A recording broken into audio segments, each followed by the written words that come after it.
Interesting होने वाली है आज की क्लास, क्योंकि आज का जो चैप्टर है बच्चों, आज का चैप्टर हमारे बिजनेस स्टडीज का सबसे इंटरेस्टिंग चैप्टर है विद रिस्पेक्ट टू फाइनेंस। ठीक है जी, आपको पता है कि फाइनेंस का बिजनेस में कितना ज़्यादा रिक्वायरमेंट होता है। उसी कॉन्टेक्स्ट में आज का चैप्टर अगर आप लोग देखेंगे बहुत ज़्यादा इंटरेस्टिंग होने वाला है। बस आप लोगों को ध्यान देने की ज़रूरत है। चलिए बच्चों स्टार्ट करते हैं। यस, नाउ बच्चों, जैसा कि आपको पता है कि जो हम क्लासेस ले रहे हैं, उस क्लासेस का जो हमारा मेन ऑब्जेक्टिव है, जो हमारा मिशन है, वो है हमारा प्रोजेक्ट लक्ष्य। कि हमने आपका जो लक्ष्य है, लक्ष्य क्या है? Getting good marks, excellence marks in board exam. उसके कॉन्टेस्ट में हम जो है आप बच्चों की, we have come forward, the Career Launcher has come forward through the teachers of Career Launcher, and we are going to help the children. कि जो बच्चे स्ट्रगल कर रहे हैं, और सबसे मेन पर्पज है कि जो कोविड-19 की जो साइड इफेक्ट्स है, पोस्ट कोविड-19 इफेक्ट्स, काफ़ी बच्चों को प्रॉब्लम आई कोविड-19 की वजह से। स्टडीज़ में एक बहुत बड़ा ब्रेक लग गया। तो जो सीएल इनिशिएटिव ले रहा है वो इसीलिए ले रहा है कि ऐसे बच्चे जो किसी भी वे में अफेक्टेड है, स्टडीज को लेकर प्रॉब्लम में है, कोई भी रीजन हो, स्कूल को लेके, कोचिंग क्लासेस को लेके, तो we as CL we have come forward to help you. तो बच्चों आप ध्यान दीजिएगा, हम we are doing every day a lot of efforts, every faculty of CL अपना पूरा मेहनत से कठोर परिश्रम करके जो है ना आप लोगों के लिए अपना मटेरियल, अपना इंटेलेक्चुअल आप लोगों के साथ शेयर कर रहे हैं। तो ये आप लोगों की ड्यूटी बनती है कि क्योंकि ये सब कुछ हम आपके लिए कर रहे हैं और बच्चों निस्वार्थ कर रहे हैं, तो ये ध्यान रखिएगा, ये तभी सक्सेस होगा जब आप लोग जो है, जब आप लोग इस चीज पे जो है थोरोली ध्यान देंगे। तो बच्चों आज की क्लास स्टार्ट करते हैं। The name of the chapter is financial management. This is the first chapter of second book and unit number 9 of CBSE curriculum 2020-23। Now, जैसा कि आप लोगों को पता है, हर क्लास में हम आपके साथ ये बात डिस्कस करते हैं कि आप में से अगर कोई बच्चा न्यू है या फर्स्ट टाइम ज्वाइनिंग कर रहा है या आप किसी अपने फ्रेंड को शेयर करना चाहते हैं, तो वही प्रोसेस है। आपको एनरोल करना पड़ेगा, रजिस्टर करना पड़ेगा। सीएल के एस्पिरेशन.ai की जो हमारी वेबसाइट है, उस पर जाके सारा अपना बेसिक डिटेल फुलफिल कर फिल करेंगे। उसके बाद जो लिंक आएगा, लिंक के थ्रू आप आगे क्लासेस का एक्सेस कर पाएंगे। एक हमारा टेलीग्राम का ग्रुप है जिसपे बच्चों हम लाइव डेली बच्चों के साथ इंटरेक्ट करते हैं। हम डेली रूटीन में बच्चों को हर दिन जो है असाइनमेंट शेयर कर रहे हैं, मॉक मॉक टेस्ट शेयर कर रहे हैं, छोटे छोटे जो है बच्चों के टेस्ट सीरीज शेयर कर रहे हैं, उनके प्रॉब्लम सॉल्विंग कर रहे हैं। हर दिन एक वर्कशीट हम बच्चों के साथ शेयर करते हैं। तो अगर आप देखेंगे तो ऑन एवरी डे हम आपके साथ बहुत सारा मटेरियल शेयर कर रहे हैं। 24/7 की हमारी थ्योरी चल रही है कि बच्चों को कभी भी प्रॉब्लम आए तो each and every faculty of CL is too dedicated कि जैसे ही बच्चों की कोई प्रॉब्लम आती है हम फटाफट उस प्रॉब्लम को ओवरकम करने की कोशिश करते हैं। तो बच्चों आप टेलीग्राम का ग्रुप भी हमारा ज्वाइन कर सकते हैं। ये हमारा सीए का जो सीएल है कैरी लॉन्चर, उसका एस्पिरेशन.ai कि जब आप वेबसाइट पे जाओगे तो पूरा पेज आपका ऐसे ओपन होगा जिसमें सारे ऑप्शंस दिए हुए। मैंने time we have discuss with you. तो आज की क्लास में मेन चैप्टर पे रहने वाला हूँ, क्योंकि चैप्टर हमारा बड़ा है, हैवी वेटेड है, अंडरस्टैंडिंग बहुत है, प्रैक्टिकलिटी भी है चैप्टर की। तो उसी पे आज हम ध्यान देंगे। चलिए बच्चों, ये नंबर ऑफ क्लासेस जो है हमारा पूरा का पूरा शेड्यूल बना हुआ है। The classes what we have taken in the past and the classes the remaining classes we are going to take within hardly 10-15 days. चलिए बच्चों, क्योंकि आपको पता है क्लास है, क्लास के कुछ डिसिप्लिन होते हैं, रूल्स रेगुलेशन होते हैं। तो this is a instruction cum rules and regulation to you people.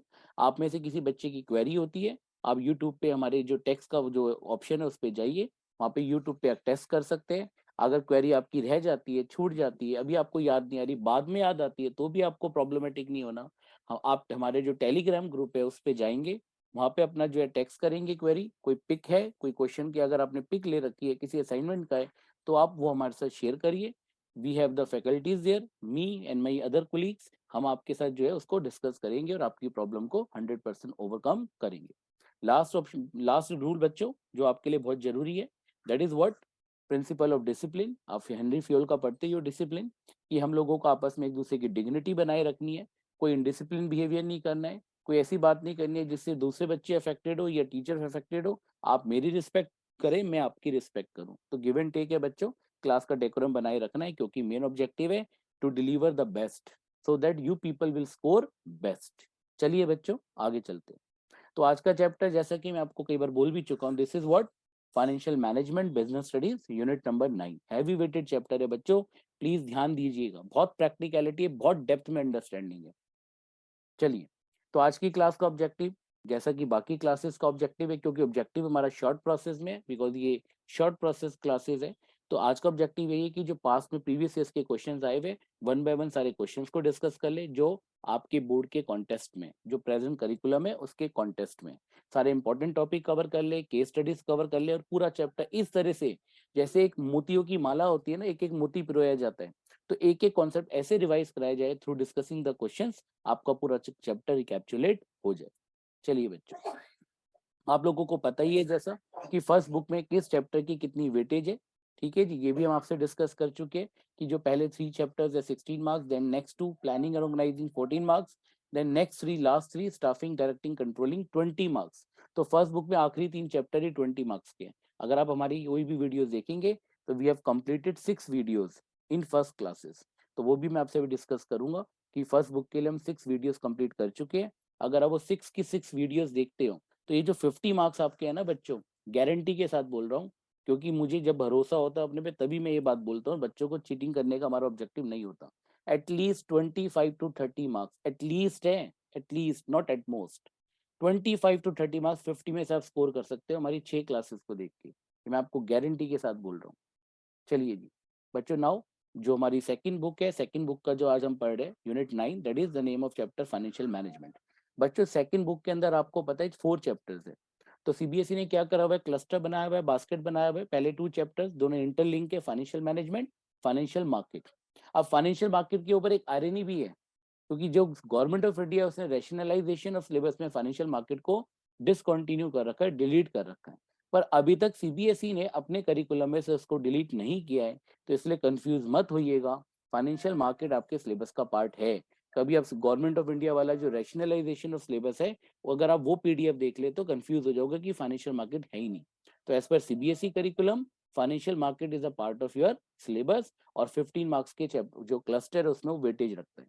तो 2 चैप्टर है, financial management as well as financial market, both carry the weightage of 15 marks on average. अगर मैं बात करूं, पहले इसको हम कंप्लीट कर लेते हैं। तो जो लास्ट 2 चैप्टर्स है, marketing management and consumer protection, they also carry the 15 marks weightage, that is second book का वेटेज जो है 30 मार्क्स का है। First book 50 marks, second book 30 marks, remaining 20 marks. You know people कि भाई 20 मार्क्स किस चीज के बच्चों, that is what, project work, जो आपका कंप्लीट भी हो चुका है। चलिए आगे चलते हैं बच्चों। ये बच्चों हमारे क्लासेस का शेड्यूल है, जो क्लासेस हमारी हो चुकी है या जो रिमेनिंग है। जैसा मैंने आपको बताया, we have completed the 6 classes. अगर आप ऑब्जर्व करेंगे प्रोजेक्ट लक्ष्य के अंदर, we have planned for 10 classes for whole syllabus. बहुत सिस्टमेटिक मैनेजमेंट है बच्चों इन क्लासेस का, बहुत एफर्ट्स करने पड़े, 24 आवर्स हम बैठते हैं तब जाके एक चैप्टर का प्रॉपर प्लानिंग कर पाते हैं। तो आप इसको मजाक में मत लीजिएगा। बहुत कई सारे जो फैकल्टीज है, रिसोर्स पर्सन है, बहुत सारे इंटेलेक्चुअल लोगों की टीम के थ्रू ये काम दिया जा रहा है, किसी वन मैन शो के थ्रू ये नहीं है। पूरा सीएल जो बहुत बहुत बड़ा ब्रांड है, उसके अंदर इतने सारे एम्प्लॉयज हैं और डिफरेंट डिफरेंट इंटेलेक्चुअल्स है। ठीक है जी, कोई एकेडमिक एक्सपर्ट्स है, कोई टेक्निकल एक्सपर्ट्स है, सब लोगों का इंटीग्रेटेड एफर्ट्स के through we are delivering the best, ताकि आप लोगों को बेस्ट टू बेस्ट परफॉर्मेंस में हम हेल्प कर पाए। तो बच्चों 6 क्लासेस हमारी हो चुकी है इस चैप्टर जो फर्स्ट बुक की है। Through this project of Lakshya we are on 7th class with respect to financial management, और बाकी की 3 क्लासेस और होगी जो इस प्रोजेक्ट को कंप्लीट करेगी, and it will work allot. ये आप याद रखना, जब बीएसटी का पेपर हो जाएगा मैं आपसे दोबारा रूबरू होऊंगा और मैं आपको दिखाऊंगा कि इन क्लासेस ने कैसे कंट्रीब्यूट किया है बोर्ड के एग्जाम में। ये मेरा आपसे 100% प्रॉमिस है। चलिए बच्चों आगे चलते हैं। ये मैं आपके साथ जो है स्लाइड बहुत बार शेयर कर चुका हूँ कि सीबीएसई का बोर्ड का पेपर डिजाइनिंग कैसे होता है। तो अभी आपको बता चुका हूँ कि हमारा जो सिंपलेस्ट जो पार्ट होता है that is remembering and understanding. Remembering, जैसे मैं एक एग्जांपल देता हूँ इस चैप्टर के अंदर, explain any 3 factors affecting working capital.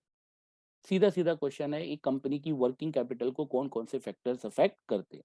तो आपको रिमेम्बरिंग है, रिमेम्बरिंग मतलब याद है तो लिख दोगे, नहीं याद है तो छोड़ दोगे। अंडरस्टैंडिंग का मतलब इसको घुमा देता हूँ कि वर्किंग कैपिटल रिक्वायरमेंट का मतलब क्या होता है। शॉर्ट टर्म रिक्वायरमेंट, आप अकाउंट्स में पढ़ के आते हो, थर्ड बुक में analysis of financial statement of company, आप लोग वहां पढ़ के आते हो। और आप लोगों को याद होगा वर्किंग कैपिटल का मतलब डेली रूटीन, डेली रूटीन की जो एक कंपनी की रिक्वायरमेंट होती है with respect to meeting recurring expenses. तो ऐसी रिक्वायरमेंट को पूरा करने के लिए company is to talk about working capital requirement. तो अगर मैं डायरेक्ट क्वेश्चन नहीं पूछूं तो बोले कंपनी को एक कोई प्रोजेक्ट मिल रहा है शॉर्ट टर्म में, उसको वो डिलीवर करना है, जो भी मतलब जो ऑर्डर मिला है, टारगेट मिला है कि आप मुझे सपोज 50,000 पीसेस प्रोड्यूस करके हमें दे दो। अब 50,000 यूनिट्स प्रोड्यूस करने के लिए रॉ मटेरियल चाहिए, लेबर चाहिए, ओवरटाइम कराना पड़ेगा, बहुत सारे खर्चे होंगे। इसको पूरा करने के लिए company has to manage working capital requirement. तो पेपर सेटर ऐसे क्वेश्चन दे सकता है कि अगर एक कंपनी है, उसको कोई प्रोजेक्ट मिला है, कोई एक ऑर्डर मिला है, उस ऑर्डर को कंप्लीट करने के लिए कंपनी को शॉर्ट टर्म में जो पैसे की रिक्वायरमेंट होगी उसको अफेक्ट करने के लिए ऐसे कोई 3 फैक्टर्स बताइए। तो ये अंडरस्टैंडेबिलिटी हो गया। केस स्टडीज में कन्वर्ट कर दूंगा तो ये आपका एप्लीकेबिलिटी हो गया, और टेक्निकल लैंग्वेज कर दूंगा तो एनालाइजिंग में चला जाएगा, और एक्स्ट्रॉर्डनरी लैंग्वेज बढ़ा दूंगा तो आज के जमाने में हम एक टर्म यूज करते हैं हॉट्स। ठीक है जी। तो जो हॉट्स का मतलब क्या होता है, हॉट्स का मतलब वो नहीं है जो आप कॉफी के लिए बोलते हो या टी के लिए बोलते हो हॉट, ये हॉट्स है, hots high order thinking skills. हालांकि इसका रोल बहुत लिमिटेड है सीबीएसई के करिकुलम में एट प्रेजेंट सिनेरियो। पहले इसको हमने एकदम से, आपने देखा होगा बीच में इसके बारे में बहुत बात भी होती थी, पर सीबीएसई ने हॉट्स का जो फोबिया है बच्चों का हटा दिया है और उसको एप्लीकेशन के अंदर ही जोड़ दिया और एनालाइजिंग के अंदर ही इंटीग्रेट कर दिया। चलिए बच्चों, तो फॉर 55% आपका पेपर नॉर्मल रहने वाला है, 45% का स्टैंडर्डाइज पेपर होने वाला है। डिफिकल्टी आपका 15 to 20% ही है। तो ऐसा नहीं है कि एनालाइजिंग और एप्लीकेबिलिटी का मतलब डिफिकल्टी होता है, बस उसमें आपको थोड़ा सा दिमाग ज्यादा लगाना पड़ेगा, जो माइंड है उसको कंज्यूम ज्यादा करना पड़ेगा। चलिए बच्चों, ये आपके नंबर ऑफ क्वेश्चंस को लेके ब्लूप्रिंट है that we have also discuss in each and every class. अब आज की क्लास में फिर बता देता हूँ आपको कि 1 मार्क के 20 क्वेश्चंस आएंगे, 3 मार्क्स के 4 आएंगे, 4 मार्क्स के 6 आएंगे, 6 मार्क्स के 4 आएंगे। टोटल नंबर ऑफ क्वेश्चंस आपके 34 आएंगे, और जो 80 मार्क्स का आपका पेपर है ये सेग्रीगेशन है। एक बात और समझने वाली है, ये चैप्टर बहुत हैवी वेटेड चैप्टर है, और इस चैप्टर को सीबीएसई समझती है। जो हमारे इंटेलेक्चुअल है, जो लोग करिकुलम बनाते हैं कमिटीज के, पेपर सेटर्स, करिकुलम सेटर्स, उन्हें पता है कि this chapter is one of the difficult chapter. तो इसलिए इस चैप्टर में से ज्यादा एक्सपेरिमेंट नहीं होते। अब आप कहोगे सर कहना क्या चाह रहे हो, जो हमारा पहला पोर्शन था ना बच्चों, विद रिस्पेक्ट टू वर्ड, ये वाला जो हमारा रिमेम्बरिंग और अंडरस्टैंडिंग का 55% का वेटेज था, तो अगर कोई बच्चा पूछे सर इस चैप्टर का वेटेज कितना है, तो मैं कहूंगा बेटा 8 to 10 मार्क्स का वेटेज है। तो I can assure you out of 8 to 10 marks, अगर मान लो ये पेपर, ये फाइनेंशियल मैनेजमेंट का चैप्टर 10 मार्क्स का आता है, तो गारंटी के साथ बोल रहा हूँ 10 मार्क्स का अगर आता है तो 5 to 6 मार्क्स का बिल्कुल डायरेक्ट पेपर आएगा, बिल्कुल डायरेक्ट, कि फलाना पर्टिकुलर आइटम के फैक्टर्स बता दो या कॉन्सेप्ट समझा दो, उसकी इंपॉर्टेंस समझा दो, या दो चीजों के बीच में कोई रिलेशनशिप बता दो, जो जो टॉपिक इस चैप्टर में कवर होंगे। तो सीधा क्वेश्चन आएगा, स्ट्रेट फॉरवर्ड। तो अगर ये चैप्टर आप लर्न करके जाते हो तो केस स्टडीज का रोल इस चैप्टर में लिमिटेड है। ये नहीं कि सीबीएसई केस स्टडी बना नहीं सकती, आप बीबीए वगैरह करेंगे भाई इसकी केस स्टडीज बहुत आती है, बीबीए, एमबीए, एमकॉम। पर सीबीएसई का क्लास 12th में इस चैप्टर को लेके थोड़ा लीनियंट व्यू है, क्योंकि उन्हें पता है ये चैप्टर टेक्निकल है। अगर बच्चे को ज्यादा टेक्निकल पूछा तो बच्चा नहीं बता पाएगा, तो they will ask you straightforward question with respect to this chapter. तो इसलिए इस चैप्टर में अगर आप ढंग से समझोगे, और पूरा का पूरा अकाउंट्स यूज हो रहा है इस चैप्टर में, क्योंकि हमारे चैप्टर का नाम ही क्या है, financial management. If I split the word financial management, तो फाइनेंशियल मतलब finance, that is what, accounting, financial accounting. और मैनेजमेंट तो आप पूरी बुक में पढ़ के आ रहे हो, फर्स्ट बुक में, management is an art of what, याद है बच्चों? And management is an art of getting things done with and through others in order to achieve organisational goals. अगर हम मैनेजमेंट को फाइनेंस के साथ जोड़ दें तो क्या बन जाएगा, फाइनेंशियल मैनेजमेंट। तो वही बात यहाँ पे हमें समझनी है कि फाइनेंशियल मैनेजमेंट होता क्या है। तो जिस तरह मैनेजमेंट के 5 बच्चे होते थे, फाइनेंशियल मैनेजमेंट के भी है, प्लानिंग, ऑर्गेनाइजिंग, स्टाफिंग, यहाँ पे भी बात की जा सकती है। ठीक है जी। तो यही सब हमें समझना है इस चैप्टर में। तो प्लीज इस चैप्टर को ढंग से समझेंगे। इस चैप्टर का मंत्र है अंडरस्टैंडिंग। अगर आपका अंडरस्टैंडिंग अच्छा होगा तो रिमेम्बरिंग ऑटोमेटिकली होगी, और पेपर में डायरेक्ट क्वेश्चंस ही आते हैं, इसमें केस स्टडीज आने की प्रोबेबिलिटी नैरो है। तो ध्यान रखिएगा। हालांकि इस चैप्टर में एक टेक्निकलिटी है जो हम कवर करेंगे, लेट्स सी लेटर ऑन। चलिए, तो बच्चों ये ब्लूप्रिंट बनाने की मैंने कोशिश करी है कि 8 मार्क्स में आता है, 9 मार्क्स में आता है और 10 मार्क्स में आता है, तो परमुटेशन कॉम्बिनेशन है। इस चैप्टर की खासियत ये है कि इस चैप्टर के अंदर 1 मार्क के क्वेश्चंस कम आने की प्रोबेबिलिटी है with respect to CBSE. But अगर सीयूटी की बात करेंगे हम, क्योंकि आपको पता है बैक टू बैक एक और आपका टारगेट है, फर्स्ट सीबीएसई, सेकेंड आपका सीयूटी, एक और एक 11, एक सीबीएसई और एक सीयूटी। 11 का हाथ चाहिए, ये 2 हाथ चाहिए आपको अच्छे कॉलेज में जाने के लिए, अपना भविष्य अच्छा बनाने के लिए। तो अगर आपको सीबीएसई में स्कोर करना है तो 1 मार्क का क्वेश्चन इस चैप्टर्स में आने की प्रोबेबिलिटी कम है। पर अगर सीयूटी में स्कोर करना है तो सारे 1 मार्क के आएंगे, दैट मीन्स ऑब्जेक्टिव टाइप आएंगे। 1 मार्क मीन्स ऑब्जेक्टिव टाइप आएंगे। तो इसलिए दोनों तरह से पढ़ना है। तो 1 मार्क को मैंने कंसिडर करा है, 4-5 question we will be discussing with respect to 1 mark, but focus क्योंकि अभी हमारा फिलहाल सीबीएसई है, तो इसलिए हम सारे कॉम्प्रिहेंसिव क्वेश्चंस लेंगे 3, 4, 6 मार्क्स। चलिए बच्चों आगे चलते हैं। तो मेरे हिसाब से इस चैप्टर की वेटेज है 8 to 9 मार्क्स, 8 और 9 इतनी इसका अंदाजा मैं लगा रहा हूँ। तो अगर 15 मार्क्स का यूनिट है तो आपकी 6-7 मार्क्स की वेटेज बचती है फाइनेंशियल मैनेजमेंट। तो बच्चों ये आपका सिलेबस है। सिलेबस के अंदर आपको पता ही है कि क्या क्या आपके सिलेबस के अंदर है। Concept, role of objectives of financial management, financial decisions, investment, financial financing decision, dividend decision, investment decision, इन सब के फैक्टर्स। तो अगर आप देखोगे तो पूरा चैप्टर ही 6-7 क्वेश्चंस में डिवाइड है with respect to factors affecting investing decision, factors affecting financing decision, factors affecting dividend decision, factors affecting capital budgeting decision, factors affecting capital structure, factors affecting fixed capital and also factors affecting working capital। अब आप कहोगे sir non stop बोलते हुए चले गए, इसलिए बोला है बच्चों सब में क्वेश्चन एक कॉमन है, factors affecting this, factors affecting this, factors affecting this.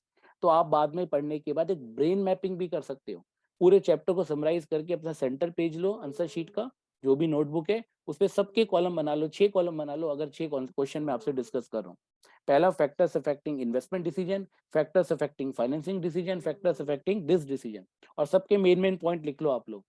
ठीक है जी, जो की लाइन से हेड पॉइंट से, और उसको रिकैप्चुलेट करते रहो जब तक बीएसटी का पेपर नहीं आता। डेली 5 मिनट्स, गारंटी के साथ बोल रहा हूँ। 6 क्वेश्चन है, एक क्वेश्चन पक्का आएगा और 4 to 6 मार्क्स का आएगा। 5 मार्क्स का तो आता ही नहीं है, पर मैं 4 इसलिए बोल रहा हूँ सेफर साइड के लिए। 4 to 6 मार्क्स, 6 क्वेश्चन 2 पेज में समा जाएंगे, और आपकी गारंटेड 6 में से 6, ये अगर 4 मार्क्स का आता है तो 4 out of 4 आएंगे। तो इसलिए आप लोग इस तरह से अपनी नोट्स मेकिंग कर सकते हो। चलिए बच्चों, अगला capital structure, fix capital, working capital, जो मैंने आपसे बात करी है। This is your syllabus now, without getting any late आगे चलते हैं। अब ये क्या है बच्चों, ठीक है जी, इसमें 2 लोग डांस कर रहे हैं। ये मैंने कॉन्सेप्ट ना दिमाग में एक मूवी से आया जिसका नाम है पार्टनर। आपको याद होगा ना, सलमान खान की और गोविंदा जी की एक मूवी थी पार्टनर। तो ये पार्टनर दिखाया है मैंने, दोनों बेस्ट फ्रेंड है। एक फ्रेंड है आप और एक फ्रेंड है आपका एनसीईआरटी। तो मेरा आज का मंत्र वही है जैसा हर क्लास में बोलता हूँ कि एनसीईआरटी की बुक पढ़ ले लाला, तेरा हो जाएगा जिंगा लाला। ठीक है जी, आप लाला हो, एनसीईआरटी पढ़ लो अगर अपना जिंगा लाला करना है। ठीक है जी, एनसीईआरटी पढ़ोगे तो आपके डेफिनेटली अच्छे मार्क्स आएंगे, क्योंकि बीएसटी के लिए एनसीईआरटी का बहुत बड़ा रोल है। चलिए बच्चों, मूव ऑन नेक्स्ट।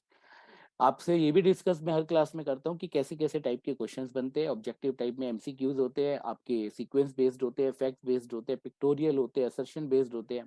अब जैसा कोई मुझे कह रहा था कि सर इस साल के सैंपल क्वेश्चन पेपर के अंदर असर्शन बेस्ड नहीं है, हालांकि मैं हर क्लास में ये बात करता भी हूँ। तो मैं आपको ये भी आज बता दूं कि मैं एनालिसिस कर रहा था अभी लास्ट प्रीवियस ईयर्स के पेपर्स की, तो मैंने देखा पास में असर्शन बेस्ड बीएसटी में आए हुए हैं, ऐसे नहीं कि नहीं आए हुए। आई हैव सीन कि आए हुए हैं, हालांकि नैरो आए हुए, बट किसी किसी जगह वो कंसिडर किए हुए। तो वही मैं समझाना चाहता हूँ बच्चों को कि बीएसटी में असर्शन बेस नहीं आएंगे, मान के चलते हैं, बट 1% आ गए तो इस वजह से हम हर क्लास में एक क्वेश्चन असर्शन बेस कवर करते हैं। इस चैप्टर में आप छोड़ के जा सकते हो, असर्शन बेस की संभावना कम है क्योंकि 1 मार्क्स के आने की प्रोबेबिलिटी कम है। ठीक है जी, वैसे आप नॉर्मल क्वेश्चन सारे करेंगे। चलिए, चलो जी बच्चों, अब ये क्या है, बीएसटी में न्यूमेरिकल कंफ्यूजन ही कंफ्यूजन। अब बच्चे कहते हैं सर क्या कहना चाह रहे हो आप। कई बच्चे कहते हैं सर बीएसटी तो थ्योरी का सब्जेक्ट है, इसमें न्यूमेरिकल थोड़ी होते। कह तो सही रहा है बच्चा, बिजनेस स्टडीज, पर बिजनेस को स्टडीज करने के लिए टूल्स चाहिए होते हैं, और टूल्स हम तो अकाउंट्स में पढ़ते हैं। तो जनरली ये परसेप्शन है बच्चों की, 99% बच्चों की, कि भाई बीएसटी का मतलब थ्योरी, थ्योरी तो रटने से भी हो जाती है, और थ्योरी में तो कभी न्यूमेरिकल आते ही नहीं है। तो बच्चों गलत फहमी में मत रहना, आप कंफ्यूज मत हो, ना औरों को कंफ्यूज करो। ठीक है, बहुत कंफ्यूजन है भाई। ठीक है, कंफ्यूजन में दूर कर देता हूँ, है तो ये थ्योरी का सब्जेक्ट, पर थ्योरी में भी न्यूमेरिकल का तड़का है, और वो तड़का इसी चैप्टर में है। यही है वो chapter, this is the right choice baby. ठीक है जी, यही है वो चैप्टर जो न्यूमेरिकल लेके डुबो देता है। जब बोर्ड में एक बार न्यूमेरिकल आया, बच्चे ऐसे खड़े हो गए हैंड्स अप, हमें तो आता ही नहीं। ठीक है जी, ऐसे खड़े हो गए, सरेंडर कर दिया बच्चों ने न्यूमेरिकल देखते ही। और ज्यादा पुरानी बात नहीं है, 5-6 ईयर्स अगो जब न्यूमेरिकल पहली बार आया था, 7 ईयर्स हुए होंगे हार्डली, आई थिंक 2015 की बात है, तो 7 ईयर्स हुए। तो 7 साल पहले जब न्यूमेरिकल आया था, बच्चे ऐसे खड़े हो गए, हमने कुछ नहीं किया जी, हमें कुछ नहीं आता, ऐसे हो गए, और न्यूमेरिकल छोड़ के आ गए, और आते हुए आंसू आ रहे हैं, क्योंकि उस समय तो सारा सीबीएसई के जो मार्क्स आते थे उसके बेस पे अच्छे कॉलेज में एडमिशन होता था, और 6 मार्क्स का न्यूमेरिकल सरेंडर कर दिया आउट ऑफ 100 मार्क्स, तो 94 रह गए ऑटोमेटिकली बच्चों के। और ज्यादातर बच्चों के उस साल जो है जिन्होंने ये गलती करी बिलो 90 सफर कर रहे थे। तब से फिर न्यूमेरिकल्स के ऊपर भी बच्चे ध्यान देने लगे। पर अगर आप देखोगे लास्ट 4-5 ईयर्स में न्यूमेरिकल्स रेयरेस्ट ऑफ रेयर आए हैं। किसी किसी साल में अगर आपने देखा होगा, या सीबीएसई ने सैंपल पेपर में तो दे दिए पर बोर्ड में नहीं आए। तो एक रिस्क फैक्टर है 4 to 6 मार्क्स का कि न्यूमेरिकल ना आ जाए। तो कई बच्चे डरते हैं, न्यूमेरिकल फोबिया होता है, सर मेरे तो मैथ ही नहीं लिया इस चक्कर में। तो बच्चे इसका न्यूमेरिकल इतना डिफिकल्ट नहीं है जितना मैथ में है। तो घबराने का नहीं, मैं आपके साथ हूँ, आपकी ये समस्या का मैं डेफिनेटली जो है कोई ना कोई सोल्यूशन करूंगा, आज की ही क्लास में करूंगा। बस आपको ध्यान देने की जरूरत है। तो कंफ्यूजन नहीं है, ठीक है जी। बच्चा कह भी रहे क्यों मजे ले रहे हो भाई, मजे नहीं ले रहे भाई, हम आपको मजे दिलाने वाले हैं। तो जो अगर आप आज की क्लास ज्वाइन करेंगे कॉन्टिन्यूस बेसिस पे पूरा क्लास अटेंड करेंगे, तो मैं आपसे मजे नहीं ले रहा हूँ, बट आफ्टर क्लास आप खुद अब कहोगे कि सर अब तो मजा आ गया, न्यूमेरिकल्स में कोई टेंशन नहीं है। चलो बच्चों आगे चलते हैं। तो प्यारे बच्चों, ये कंफ्यूजन नहीं, थ्योरी का फ्यूजन है। अब ये मंत्र क्या है, ये मैं सोच रहा था आज की line with respect to numerical, कि बहुत कंफ्यूजन है भाई। कंफ्यूजन कुछ नहीं है, थ्योरी में भी न्यूमेरिकल आ सकते हैं। और फ्यूजन आप पता है फिजिक्स में यूज करते हो वर्ड। कोई मुझे बता रहा था सर फ्यूजन की एक ड्रिंक भी आती है नाम से, कोई मॉकटेल सॉर्ट ऑफ आती है, मैंने कभी देखी नहीं इसलिए मैं उसके बारे में ज्यादा नहीं बता सकता। बट फ्यूजन का मैंने मीनिंग निकालने की कोशिश करी थी फिजिक्स में, इंटीग्रेशन ऑफ ऑल कॉन्सेप्ट्स। जब सारे कॉन्सेप्ट्स इंटीग्रेट होते हैं तो मिला के उनका एक फ्यूजन बनता है, ठीक है जी, दैट इज व्हाट फ्यूजन। तो इसी तरह जो आप इस चैप्टर में सारे कॉन्सेप्ट्स पढ़ोगे उसका एक न्यूमेरिकल फ्यूजन निकल कर आता है, दैट इज व्हाट न्यूमेरिकल। उससे ज्यादा कुछ नहीं है। न्यूमेरिकल का मतलब फुल मार्क्स, फुल मार्क्स आते हैं न्यूमेरिकल में अगर आपको न्यूमेरिकल आता है। और इस चैप्टर में कहने के लिए न्यूमेरिकल है कुछ नहीं है, केवल साइकोलॉजिकल है, कुछ भी नहीं है। तो मान के चलो थ्योरी है, न्यूमेरिकल है ही नहीं। तो एक भाई साहब है कुछ कहना चाहते हैं, तो हम सुन लेते हैं क्या कह रहे हैं, ठीक है जी। तो फिलहाल डरने की जरूरत नहीं है, this is not numerical, easy है जो भी है। तो प्लीज क्लास में बने रहिएगा। You very chalak, bro. बहुत चालाक, चालाक ब्रो, चालाक। अब ये भाई साहब पता नहीं किसको कह रहे हैं चलाक, ठीक है जी। फिलहाल मैं तो चलाक नहीं हूँ, ठीक है। हाँ आप जरूर चलाक बन जाओगे, स्मार्ट बन जाओगे अगर आप न्यूमेरिकल्स को सीख लोगे। आपका सेफर साइड इस चैप्टर से कवर हो जाएगा। बट बच्चों प्रॉमिस करिए कि आप क्लास को पूरा कंप्लीट होने से पहले लीव नहीं करेंगे, तभी मैं आपकी हेल्प कर पाऊंगा। चलिए आपको पता ही है ये करेक्टर किसका है, बहुत फेमस आर्टिस्ट है। You आगे very चल रहे chalak, bro. Just a minute. चलिए तो जनरल इंस्ट्रक्शंस बच्चों, आपको पता है एमसीक्यूज आएगा तो 1 मार्क के आएंगे, 3 मार्क्स में आपको 50 to 75 वर्ड्स लिखना है। अगर 4 मार्क्स का आता है तो 150 वर्ड्स लिखना है। अगर आपका 6 मार्क्स का क्वेश्चन आता है तो 200 वर्ड्स लिखना है। चलिए now we come on the question. देखिए क्वेश्चन नंबर 1। तो आज की जो क्लास है मैंने इसमें बच्चों 20 क्वेश्चन कवर किए हैं। 20 क्वेश्चन के अंदर लास्ट क्वेश्चन आपका एक तरह से होम असाइनमेंट है, आपको अपने आप करना है क्योंकि वो हमने ऑलरेडी डिस्कस किया हुआ है। 19 क्वेश्चंस में से 4 क्वेश्चंस मैंने एमसीक्यूज बेस लिए, बाकी आपके कॉम्प्रिहेंसिव वे में one by one we are going to discuss. Please pay attention. The primary aim of financial management is what. आपको पता है financial management, what do you mean by financial management. जब financial management की बात आती है तो उससे पहले एक और बात आती है फाइनेंशियल प्लानिंग। और प्लानिंग का मतलब सबको पता है अब तो, क्योंकि पढ़ के आए हो फर्स्ट बुक में। प्लानिंग का मतलब प्लान आउट, सोचना क्या करेंगे, कब करेंगे, what to do, how to do, when to do, by whom to do. जो इंटेलेक्चुअल प्रोसेस होता है, याद है ना, ये प्लानिंग है। और जब इससे नीचे बात आती है बॉडी में, वो सब एग्जीक्यूशन है, ऑर्गेनाइजिंग, स्टाफिंग, डायरेक्टिंग, कंट्रोलिंग। तो ऐसे ही फाइनेंस को लेके भी प्लानिंग करनी पड़ती है कि अगर आपको बिजनेस करना है तो बिजनेस को ये चाहिए, ये कहाँ से आता है, पैसा। ये पैसा चाहिए बिजनेस को, कितना चाहिए, क्यों चाहिए, किस पर्पस के लिए चाहिए, सोचना पड़ेगा। ये देखना पड़ेगा पैसा आएगा तो कहाँ से आएगा, उस पैसे को इन्वेस्ट करेंगे तो कहाँ करेंगे, तो हाउ आपको कितना पैसा चाहिए, ठीक है। जितना पैसा चाहिए कम तो नहीं पड़ जाएगा, कभी ज्यादा तो नहीं पड़ जाएगा, ये सब प्लानिंग है। उस पैसे को इन्वेस्ट क्या करोगे, उससे रिटर्न कितना आएगा, देखना पड़ेगा रिटर्न सही आ रहा है नहीं आ रहा है। अगर रिटर्न गलत आ रहा है तो उसका मतलब आपने कहीं ना कहीं पैसा गलत लगाया है। तो ये सब मैनेजमेंट का पार्ट है, और ये मैनेजमेंट हो रहा है पैसे का। पैसा बोले तो फाइनेंस। तो फाइनेंशियल मैनेजमेंट का मेन एम क्या होता है, 4 चॉइस दी हुई आपको बच्चों, ABCD। The first choice to maximise the profit for the financial year. Second choice to maximise the turnover. Turnover क्या होता है बच्चों, sale. Number 3 to maximise number of shareholders, ज्यादा से ज्यादा शेयर होल्डर बनाना। और number 4 to maximise the share holders wealth. एक अच्छा फाइनेंशियल मैनेजर कौन होता है, जो फाइनेंशियल मैनेजमेंट का ऑब्जेक्टिव पूरा करता है। और फाइनेंशियल मैनेजमेंट का ऑब्जेक्टिव क्या होता है? Wealth of the share holder को मैक्सिमाइज करना। वेल्थ का मतलब जो उनका पैसा है, और वो कैसे मैक्सिमाइज होती है बच्चों? By increasing the market price of the share. और शेयर का मार्केट प्राइस कब बढ़ता है? जब कंपनी अच्छा परफॉर्म करती है। जैसे अभी आपको पता है, ग्रुप है, बार बार हर क्लास में उनका जिक्र आ जाता है, क्योंकि रियल लाइफ से कोप अप हो रही है सिचुएशन और हमारे कॉन्सेप्ट से जुड़ जाती है। That is Adani group. आपने देखा है पिछले लास्ट 15-20 डेज में उसका शेयर ऐसे जा रहा है, टाइटेनिक जहाज की तरह डूब रहा है, शायद उससे भी फास्ट स्पीड से डूब रहा था। पर लास्ट 2-3 डेज में वो कंसोलिडेट हुआ है, क्योंकि उसके बारे में कई सारी पॉजिटिव न्यूज आई है। क्योंकि जो उनकी कंपनी के मैनेजर्स होंगे, या बोर्ड ऑफ डायरेक्टर्स होंगे, या फाइनेंस का मैनेजर होगा, वो इसको क्रिटिकली वॉच करे कि हमारी कंपनी तो भाई डूबती जा रही है, बचा लो। और अगर कंपनी को नहीं बचाया तो शेयर होल्डर्स का पैसा मर जाएगा। और एक न्यूज भी आ रही थी कि कंपनी एक एफपीओ लेकर आई थी, फॉलो अप पब्लिक ऑफर। अगर आपको याद हो, कंपनी ने उसको विड्रॉ कर लिया, और जो उसके सीएमडी थे गौतम अडानी जी, वो खुद पब्लिक के साथ मीडिया कॉन्फ्रेंस के थ्रू आए थे, and he has asked the public कि भाई ये हम वापस ले रहे हैं, क्योंकि हमारा एफपीओ का रेट बहुत ज्यादा है, मार्केट प्राइस में रेट कम है। इस अगर हमने ये शेयर्स अलॉट कर दिए, FPO follow up public offer, जैसे आईपीओ आता है, उसके बाद जो सेकंड आता है वो एफपीओ होता है।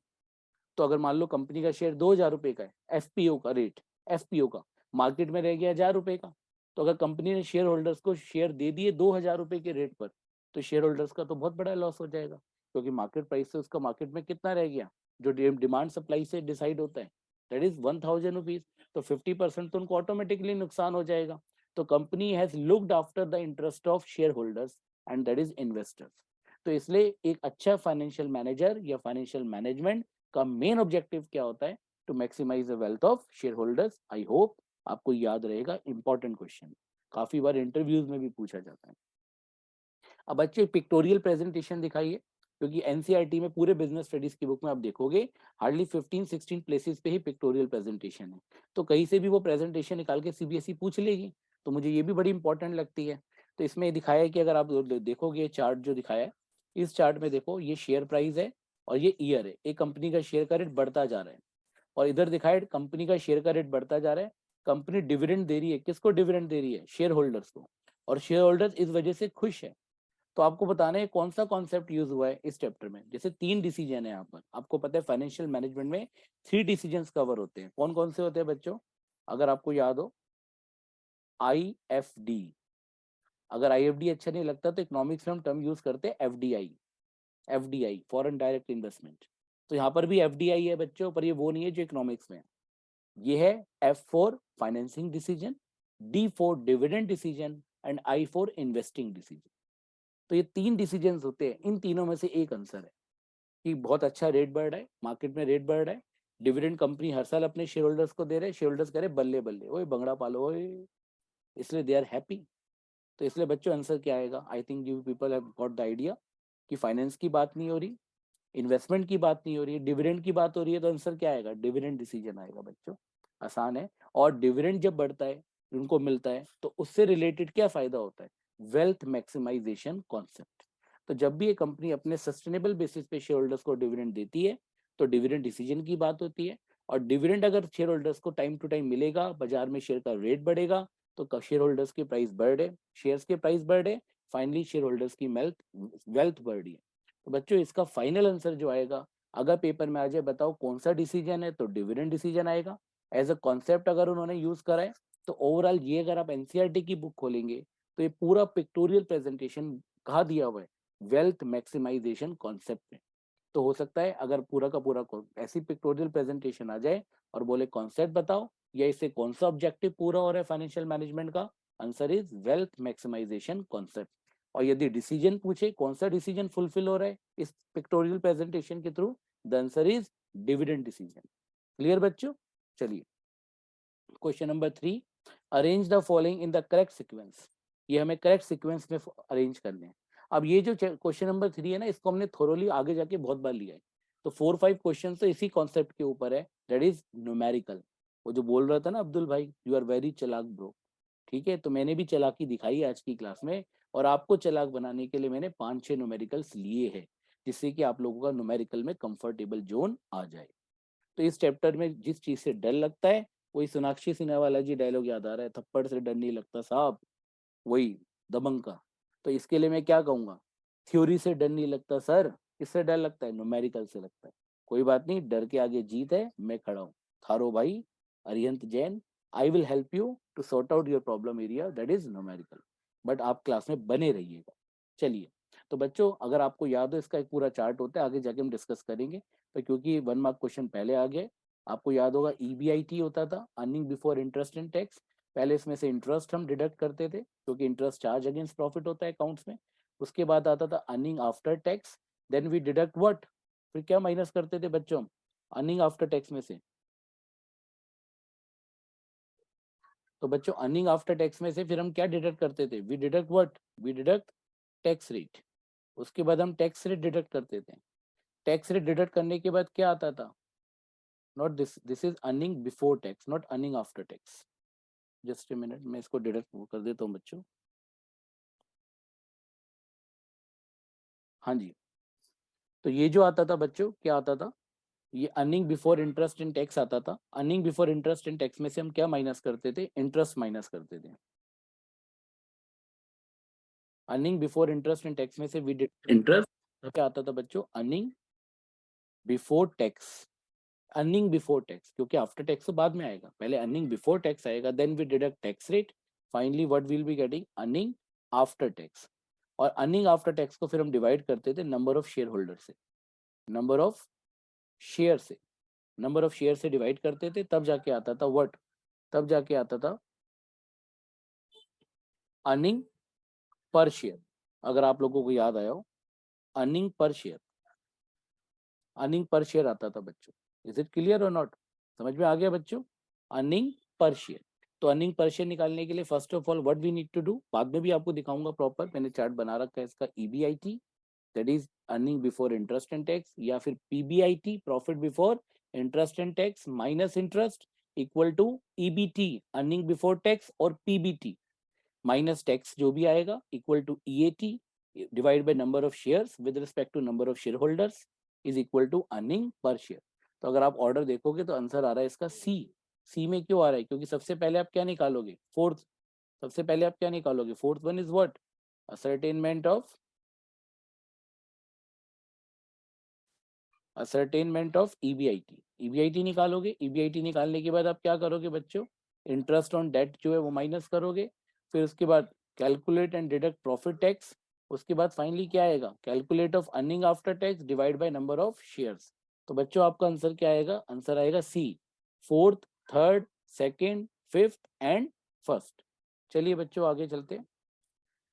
For the following two statements, choose the correct statement. For the following two statements, choose the correct statement. ठीक है जी, आपको करेक्ट स्टेटमेंट निकालनी है। Statement one, financial planning helps to ensure availability of funds whenever they are required. Financial planning, planning का मतलब क्या होता है? What to do, how to do, when to do. तो यहाँ पर प्लानिंग फाइनेंस की हो रही है, कितना पैसा चाहिए और कब चाहिए। याद रखना, कितना पैसा चाहिए और कब चाहिए। एंश्योर करना कि जब आपको पैसे की रिक्वायरमेंट है, you must be having money in your pocket, otherwise you will not be able to do the work.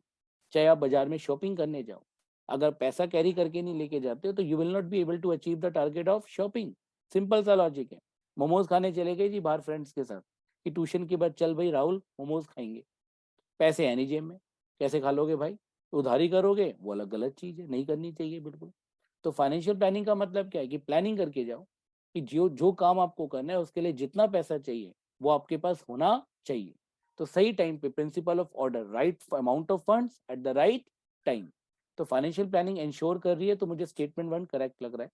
Financial planning is not helpful in seeing that firm does not raise resources unnecessary. ये गलत है बच्चों, ये दोनों की दोनों definition आपको financial planning के अंदर एनसीईआरटी में दी हुई है। तो यहाँ पर जो है फाइनेंशियल प्लानिंग नॉट हेल्पफुल है, ये गलत है। फाइनेंशियल प्लानिंग के यही दो काम है, एंश्योर करना अवेलेबिलिटी ऑफ फंड्स, कब पैसा चाहिए, और ये भी एंश्योर करना कि पैसा ज्यादा तो नहीं हो गया, ना कम होना चाहिए ना ज्यादा होना चाहिए। तो both the statements are correct. ठीक है जी, बट यहाँ पर नॉट वर्ड आ गया है, तो सेकंड वाला जो स्टेटमेंट है वो नॉट करेक्ट हो गया है। तो हमारा जो आंसर आएगा बच्चों क्या आएगा?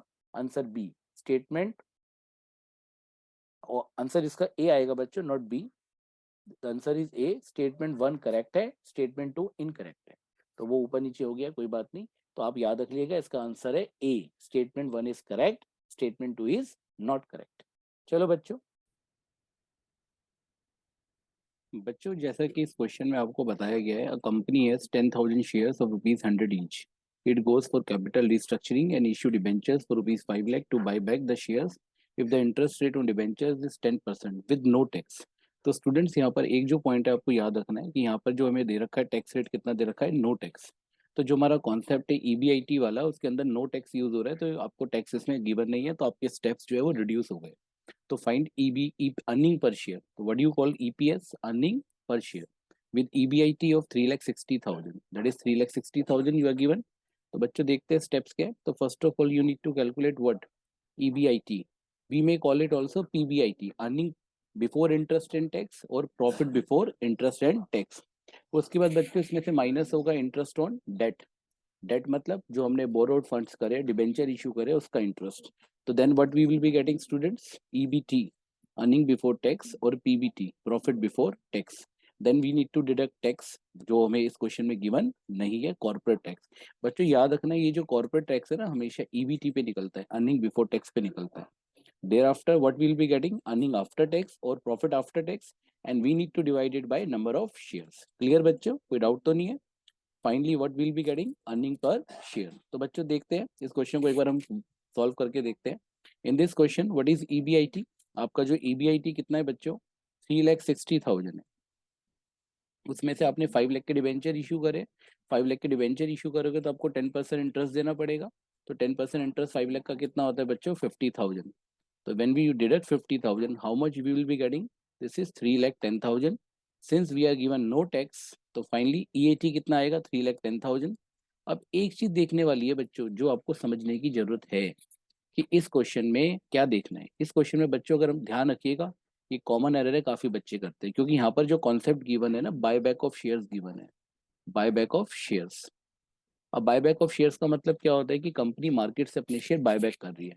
तो whenever company buyback the shares from the market, तो जो number of shares in the market है among the share holders that will be reduced. तो बच्चों 10,000, काफी बच्चे इसको गलत बताते हैं, 10,000 आपके एग्जिस्टिंग शेयर्स है, क्योंकि आपने 5 लाख रुपीज के शेयर्स बायबैक कर लिए। तो कई बच्चे क्या कहते हैं, सर 10,000 आएगा नंबर ऑफ शेयर्स, कई बच्चे कहते हैं 15,000 आएगा, बट बच्चों आंसर आएगा 10,000 माइनस 5,000। ये याद रखना, क्योंकि 5,000 के बाय बैक हो गए, तो मार्केट में जो शेयर होल्डर्स है वो आपके रिड्यूस होके कितने रह गए बच्चों, 5,000। तो ये आपको याद रखना है जो मैं आपसे डिस्कस कर रहा हूँ। तो here you will divide by 5,000 and what you will be getting, earning per share आ जाएगा आपका 3,10,000 डिवाइड बाय 5,000। तो इसको देखते हैं सर, सिस्टमेटिकली देखते हैं बच्चों। EBIT we have discussed 3,60,000, thereafter interest कितना आया 60,000। How much you will be getting, यहाँ पे इंटरेस्ट 60 नहीं है बच्चों, ये इंटरेस्ट 50,000 है। इंटरेस्ट 50,000 आया, तो ये कितना आ गया, 3,10,000। There after earning per share 3,10,000 divide by 5,000। 5,000 divide होगा 15 नहीं होगा, 10 नहीं होगा, 15 नहीं होगा, 10,000 थे, 5,000 बायबैक हो गए, तो रिड्यूस हो गए 62,000 रह गया। क्लियर है बच्चों? चलो एक क्वेश्चन और देखते हैं फटाफट। A company has 5,500 shares of 100 each, it goes for capital restructuring, issue debentures of 3,50,000 to buy the shares. तो यहाँ पर आपका जो डिबेंचर्स है ना, आप कितने के खरीद रहे हो, 3,50,000। इंटरेस्ट ऑन डिबेंचर्स कितना है, 12%। In this question students you are given 10%। आपको 10% जो है क्या दिया हुआ है, आपको सॉरी टैक्स रेट भी दिया हुआ है 50%। पिछले केस में टैक्स रेट गिवन नहीं था, इसमें आपका टैक्स दिया हुआ है 50%। ईबीआईटी है 2,42,000। तो इसके अंदर ईबीआईटी कितना आ गया, 2,42 less interest 12%। How we will be getting interest, आपने डिबेंचर इशू करे 3,50,000 के, उसका अगर आप 12% कैलकुलेट करेंगे तो कितना आ जाएगा बच्चों, 42 आ जाएगा। अगर वर्बल रीजनिंग बताऊं कैसे कैलकुलेट करते हैं, किसी का भी 1% निकालना, 2 जीरो हटा दो, 3,50,000 का 2 जीरो हटा दो, कितना आ गया 3,500 इंटू 12। 3,500 को 10 से मल्टीप्लाई करो 35,000, 2 से मल्टीप्लाई करो 7,000, you will be getting what, 42,000। उसके बाद ईबीटी आ गया 2 लाख। ये वाला फार्मूला आपको पता ही है बच्चों, फार्मूला भी देख लेते हैं एक बार हम, जस्ट अ मिनट।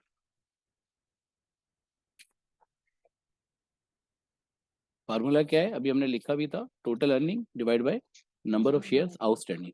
अब यहाँ पर वही क्वेश्चन आता है कि नंबर ऑफ शेयर्स आउटस्टैंडिंग कितने हैं। नंबर ऑफ शेयर्स आउटस्टैंडिंग आपके आ गए बच्चों 2,000, क्योंकि 5,500 आपके एग्जिस्टिंग शेयर्स थे, आपने बायबैक कर लिए 3,500 के, तो आपका रिमेनिंग कितना आ गया 2,000। क्लियर है बच्चों, कोई डाउट तो नहीं है? Jain limited is a company manufacturing tiles, it has a share capital, company के पास शेयर कैपिटल है 60 रुपीज, ठीक है जी, 660 लाख रुपीज। कंपनी की जो प्रेजेंट शेयर कैपिटल है कितनी है बच्चों, 60 lakh rupees. The earning per share in the previous year was 50 पैसा। For diversification company requires additional capital of 40 lakhs, present capital 60 lakhs है, ठीक है जी, कंपनी को और पैसा चाहिए 40 lakhs। The company raise funds by issuing 10% debenture, company जो capital restructuring कर रही है उसके लिए कंपनी को 40 लाख रुपए और चाहिए, और कंपनी ने डिसाइड करा कि हम ये 40 lakhs किससे रेज करेंगे, डिबेंचर इशू करके करेंगे। During the current year the company earned a profit of rupees 8 lakh on capital employed, ठीक है जी, कंपनी को जो प्रेजेंट प्रॉफिट हो रहा है कितना हो रहा है 8 lakh rupees. It paid tax, कितना टैक्स पे कर रही है 40%। State whether the share holders gained और लॉस्ट। अर्निंग पर शेयर पिछले साल का कितना था 50 पैसा, अगर अर्निंग पर शेयर बढ़ेगा, earning per share current year का निकालेंगे अब हम with respect to new capital structure जो आपने एक्सपेंड किया रिस्ट्रक्चर करने के बाद, अभी तक था 60 लाख, 40 लाख और ले लिया, टोटल कैपिटल स्ट्रक्चर हो गया 1 करोड़, पर जो 40 लाख लिया है शेयर इशू नहीं करे है, तो नंबर ऑफ शेयर्स नहीं बढ़े है, शेयर इशू करे ही नहीं है, डिबेंचर इशू करे, लोन लिया है, और लोन लोगे इंटरेस्ट पे करोगे, और आपको पता है इंटरेस्ट से टैक्स सेविंग होती है, क्योंकि ये अब अभी कॉन्सेप्ट आगे भी दोबारा में आपको पढ़ाऊंगा। चलो आगे चलते हैं। State whether the stakeholders gained और लॉस्ट, तो बच्चों क्या होगा फटाफट देखते हैं। पीबीआईटी कितना आ रहा है 8 लाख आ रहा है। Interest on debenture, debenture loan कितने का लिया है 40 lakhs, रेट ऑफ इंटरेस्ट कितना है, ये रहा रेट ऑफ इंटरेस्ट 10%, कितना आ गया बच्चों 4 लाख डिडक्ट हो गया। पीबीआईटी कितना आ गया 4 lakh, profit before tax, interest minus हो गया 8 आई माइनस हो गया, प्रॉफिट बिफोर टैक्स, फिर टैक्स निकालोगे, टैक्स 4 लाख का 40% कितना होता है बच्चों, ठीक है जी, क्योंकि हमारा 4 लाख का प्रॉफिट आया है, हमेशा टैक्स लगता है पीबीटी पर, इस वाले पर 4 लाख का 40%, 1,60,000, 1,60,000, रिमेनिंग कितना बच गया 60%, दैट इज 2,40,000। और आज की डेट में नंबर ऑफ इक्विटी शेयर्स कितने हैं, ठीक है जी, अब बच्चे कहते हैं सर इक्विटी शेयर या 6,000 ले, कितने ले, सॉरी 60,000 ले या 6 लाख ले, बाय डिफॉल्ट इक्विटी शेयर का प्राइस 10 रुपए होता है। हालांकि सीबीएसई जब ये क्वेश्चन बोर्ड में देती है, मैंने बहुत बार मार्किंग स्कीम में देखा है, बच्चा 100 लेके कर दे या 10 लेके कर दे, सीबीएसई प्रिविलेज देती है, पर मेरे according by default equity share 10 रुपए का होता है ना, तो you will divide bye 10, 60 lakh के इक्विटी शेयर है, 60 लाख को अगर आप 10 से डिवाइड करोगे बच्चों कितना आएगा सोचो, तो number of equity share 6 lakh आएंगे। हाँ अगर शेयर 100 रुपए का दिया होता कि एक शेयर 100 रुपए का, फिर 100 से डिवाइड करते, नंबर ऑफ शेयर 60,000 आ जाते। तो फिलहाल ये 6 लाख से डिवाइड होगा बच्चों, आपका अर्निंग पर शेयर कितना आया 40 पैसे, ठीक है जी। तो अगर आप देखोगे शेयर होल्डर को लॉस हो गया, पिछले साल अर्निंग पर शेयर था 50 पैसा, और इस साल अर्निंग पर शेयर कितना रह गया 40 पैसा, तो इसका मतलब है नुकसान हो गया ये डाइवर्सिफिकेशन करने से, कैपिटल को बढ़ाने से, फायदा नहीं हुआ, घाटे का सौदा हो गया। क्लियर बच्चों, बढ़ जाता तो गेन होता, घट गया अर्निंग पर शेयर तो लॉस हो गया। चलिए क्लियर है ना बच्चों, श्योर, फिर भी क्वेरी हो एक और ऑप्शन है टेलीग्राम, पर्सनली पूछ लेना, कोई दिक्कत हो टेलीग्राम में पूछ लेना, अभी क्लास है तो अभी भी पूछ सकते हो, feel free to ask, we are with you. Financial management is concern with inflow and outflow of money, एक स्टेटमेंट दिया हुआ है, थियोरेटिकल क्वेश्चन है, मैंने बताया डायरेक्ट इनडायरेक्ट, ये इनडायरेक्ट है, डायरेक्ट नहीं है। ये नहीं बोला कि फाइनेंशियल मैनेजमेंट का मीनिंग बता दो एक्सप्लेन कर दो, इनडायरेक्ट घुमा दिया थोड़ा सा, बस थोड़ा सा घुमाया ट्विस्ट करा है। तो financial management is concern with inflow and outflow of money, financial management पैसे का आना जाना, आता कैसे जब पैसा रेज करते, रेज फंड्स, फिर उसके बाद क्या करते हैं हम बच्चों, प्रोक्योरमेंट का, deployment of funds, we have the two terms, एक टर्म में यूज कर रहा हूँ प्रोक्योरमेंट, एक टर्म यूज कर रहा हूँ deployment with respect to wealth maximisation objective, that is what financial management.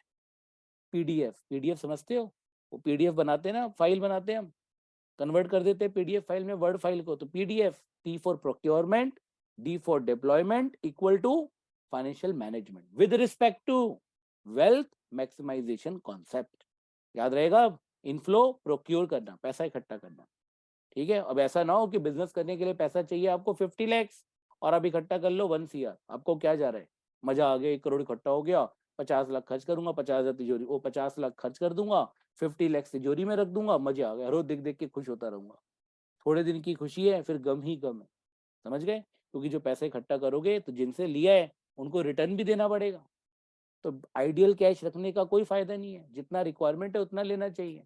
समझ गए? आ गया कॉन्सेप्ट? चलो देखते हैं बच्चों क्या लिखा है इसमें। तो एक पिक्टोरियल प्रेजेंटेशन में मैंने आपको दिखाने की कोशिश करी है कि फाइनेंशियल मैनेजमेंट में क्या क्या आता है, ये दिखाने की कोशिश करी है कि देखो ये पिक्टोरियल प्रेजेंटेशन में दिखाया man power, machine power, building हो गई, रिसोर्सेज हो गए, ये सब किससे चलता है? पैसे से चलता है। एक और पिक्टोरियल प्रेजेंटेशन आप लोगों के लिए बच्चों, इसमें वेल्थ मैक्सिमाइजेशन, जो भी हम काम कर रहे हैं प्रोक्योरमेंट और डिप्लॉयमेंट, मुद्दा क्या है, टारगेट क्या है, मिशन क्या है, दैट इज वेल्थ मैक्सिमाइजेशन। तो ये भी हमें ध्यान रखना है बच्चों। चैप्टर बड़ा है तो थोड़ा टाइम मैनेजमेंट करेंगे आज। तो चलते हैं बच्चों आगे। Yes, financial management is concerned with inflow and outflow of money. Yes, पैसा आएगा, प्रोक्योर भी होगा और डिप्लॉयमेंट। चार्ट बना देना, प्रोक्योरमेंट, डिप्लॉयमेंट, ऐसे एरो डाल के wealth maximization, that is what financial management. याद आ गया चार्ट बनने का तरीका? ठीक है जी। The for effective procurement of funds, आ गया ना बच्चों वर्ड, क्या आ गया? प्रोक्योरमेंट्स। पैसा इकट्ठा करने के लिए क्या क्या ऑप्शंस हैं? ये आवाज लगा दो कि मोगली स्टाइल में कुकड़ुकू और पैसा इकट्ठा हो जाएगा। पैसा इकट्ठा करने में नानी याद आ जाती है। कोई इतनी जल्दी से पैसा नहीं देता, सब लोग अच्छी कंपनी को देते हैं। एक महीने पहले तक सब अदानी को पैसा दे देते, पर आज की डेट में पीपल विल डाउट कि अदानी को पैसा देना चाहिए या नहीं देना चाहिए। तो पैसा इकट्ठा करना आसान बात नहीं है, बहुत मुश्किल वाली बात है। चलो इकट्ठा भी हो जाता है, फिर डिप्लॉय करना भी बड़ी मुश्किल बात है। डिप्लॉय मतलब यूटिलाइज करना, सही जगह पैसे को लगाना। क्योंकि अगर पैसा गलत जगह लग गया तो समझ लेना शामत आने वाली है। जैसे पाकिस्तान के हालात हो रहे हैं ना आजकल, आपको पता है कि पाकिस्तान का जो फॉरेन एक्सचेंज रिजर्व कितना कम रह गया, and the country struggling with respect to its wealth concept. ठीक है जी, पूरा का पूरा वेल्थ मैनेजमेंट हिला हुआ है, फाइनेंस मैनेजमेंट हिला हुआ है। तो पाकिस्तान का भी फेलियर यही है फाइनेंशियल मैनेजमेंट का, कि उसको तो पैसा भी कोई देने को तैयार नहीं हो रहा, आईएमएफ भी नहीं दे रहा। ठीक है जी, यूज क्या करेगा? क्योंकि आईएमएफ को पता है पाकिस्तान में तो इतनी भुखमरी हो रही है इस समय, लोगों की इतनी हालत खराब हो रही है। हालांकि वी प्रेड फॉर देम कि भाई आम आदमी के साथ बुरा नहीं होना चाहिए। तो आईएमएफ इसलिए लोन नहीं दे रहा कि उसे पता है पाकिस्तान अगर लोन ले लेगा तो वो पैसा वो इन्वेस्टमेंट पे खर्च नहीं करेगा, कंजम्पशन पे खर्च करेगा। और इकोनॉमिक्स में आप लोग सब समझते हो। तो दो चीजें फाइनेंशियल मैनेजमेंट में आनी चाहिए, पहला प्रोक्योरमेंट और डिप्लॉयमेंट। अगर आप ये दोनों डिसीजन इफेक्टिवली करोगे तो यस फाइनेंशियल मैनेजमेंट होगा, वेल्थ मैक्सिमाइजेशन होगा। तो ये भाई साहब भी कह रहे हैं बल्ले बल्ले मजा आ गया। अगर प्रोक्योर अच्छा हो रहा है, डिप्लॉयमेंट अच्छा हो रहा है, तो डेफिनेटली वेल्थ बढ़ेगा और फाइनेंशियल मैनेजमेंट का ऑब्जेक्टिव पूरा होगा। क्लियर बच्चों? एक और पिक्टोरियल प्रेजेंटेशन मैंने आपको दिखाने की कोशिश करी है। ऊपर एक लाइन लिखी हुई है, the outflow of the money is through purchase of fix assets. पैसा जाता कैसे है, इनफ्लो आता कैसे? सोर्सेज से। शेयर इशू कर दिए, डिबेंचर इशू कर दिए, बैंक से लोन ले लिया, किसी सब्सिडरी कंपनी से लोन ले लिया, गवर्नमेंट से लोन ले लिया, सोर्सेज है। ठीक है, पैसा खर्च का होता है डिप्लॉयमेंट, असेट्स खरीद लिए, मशीनें खरीद ली, बिल्डिंग खरीद ली, फर्नीचर खरीद लिया, ये सब डिप्लॉयमेंट हो गया। ठीक है जी। तो फाइनेंशियल मैनेजमेंट में क्या क्या चीजें आती है? बजटिंग, हिसाब लगाना कि सही बजट बन रहा है नहीं बन रहा है। मैनेजिंग, सबको रिसोर्सेज को, फाइनेंस को मैनेज करना। फोरकास्टिंग, दूरदर्शी होना, फोर साइटेड होना, कितना पैसा जरूरत होने वाला है शॉर्ट टर्म के लिए भी और लॉन्ग टर्म के लिए भी। सुपरवाइजिंग, पैसे का चैनलाइजिंग, सही ढंग से आ रहा है, सही जगह जा रहा है। और पर्पस क्या है? वही to maximisation wealth of the shareholder. चलिए बच्चों, question number 9, define financial planning and state its two objective. Financial planning क्या होता है, उसके ऑब्जेक्टिव्स क्या होते हैं बच्चों? अब कई बच्चे कहते हैं सर फाइनेंशियल प्लानिंग तो फाइनेंशियल मैनेजमेंट होता है। हाँ भाई कह सकते हो, फिर तो ये भी कह देना they are two sides of the coin. एक तरफ मैनेजमेंट लिख दो, एक तरफ प्लानिंग लिख दो, जय माता दी कर दो। ऐसा करना मत, पाप लगेगा। सॉरी, पर ये सही है। पाप in the sense marks cut जाएंगे, गलत है बच्चों। फाइनेंशियल प्लानिंग फाइनेंशियल मैनेजमेंट का बेटा है, बच्चा है। P for planning, M for management. याद आ गया? मैनेजमेंट का पहला बच्चा प्लानिंग होता है।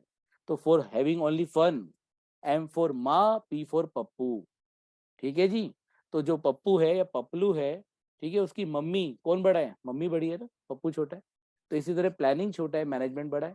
इसी तरह फाइनेंशियल प्लानिंग छोटा है, फाइनेंशियल मैनेजमेंट बड़ा है। तो financial planning comes under financial management. समझ गए? तो कंफ्यूज मत हो ना, आगे क्वेश्चन डाला है मैंने, बहुत बार बोर्ड में आया है कि दोनों एक दूसरे के सब्स्टिट्यूट होते हैं, ऑल्टरनेट होते हैं। तो आंसर इज रॉन्ग, ऐसा नहीं है। चलो फिलहाल फाइनेंशियल प्लानिंग का मतलब ये पता लगाना, पढ़ते हैं जी।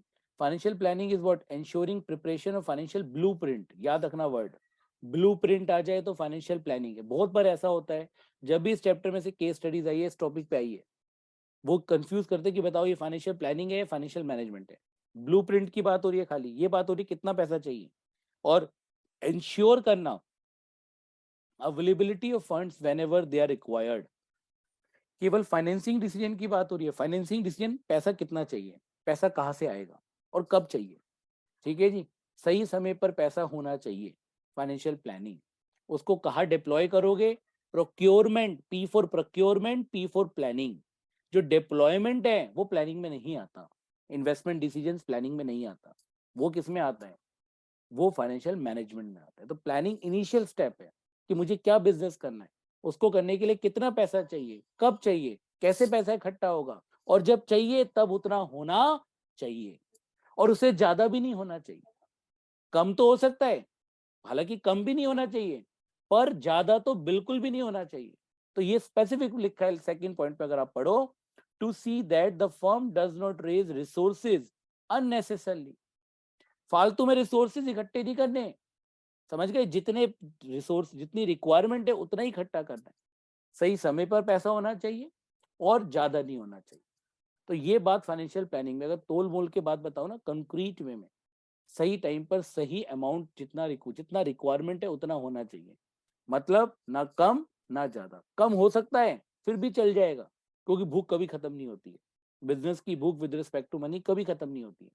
पर एडिक्वेट फंड तो फिर भी होने चाहिए। अगर एडिक्वेट नहीं होंगे, जैसे ब्लड होता है ना बॉडी में, बिल्कुल सेम आंसर है।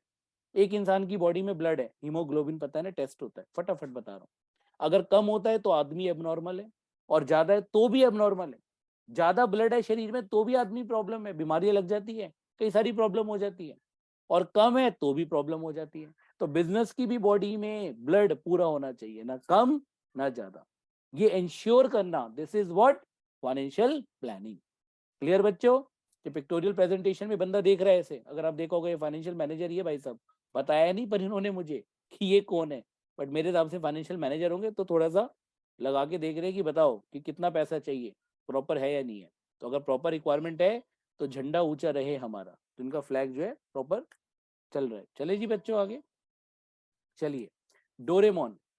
अब अगला क्वेश्चन है बच्चों, question number 10। Doraemon a businessman is engaged in the purchase and sale of cartoon costume.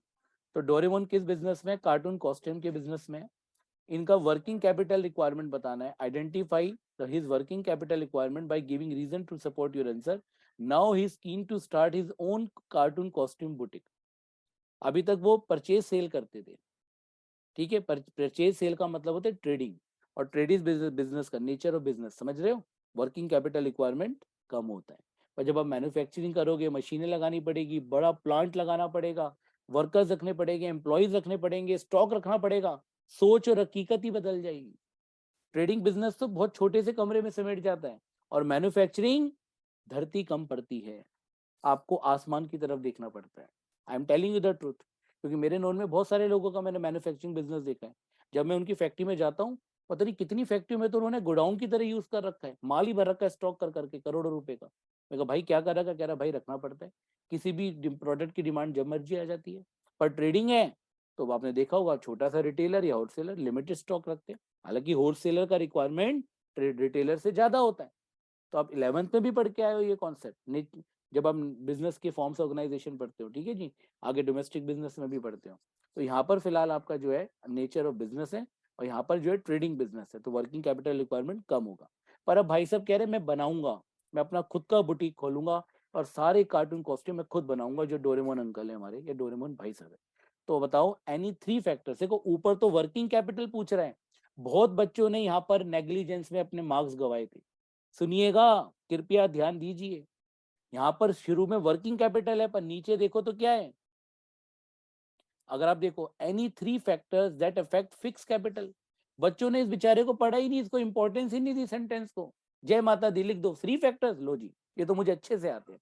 इसमें तो मैं पूरी अच्छे से 360 डिग्री वाली स्पीड पढ़ के आया हूँ।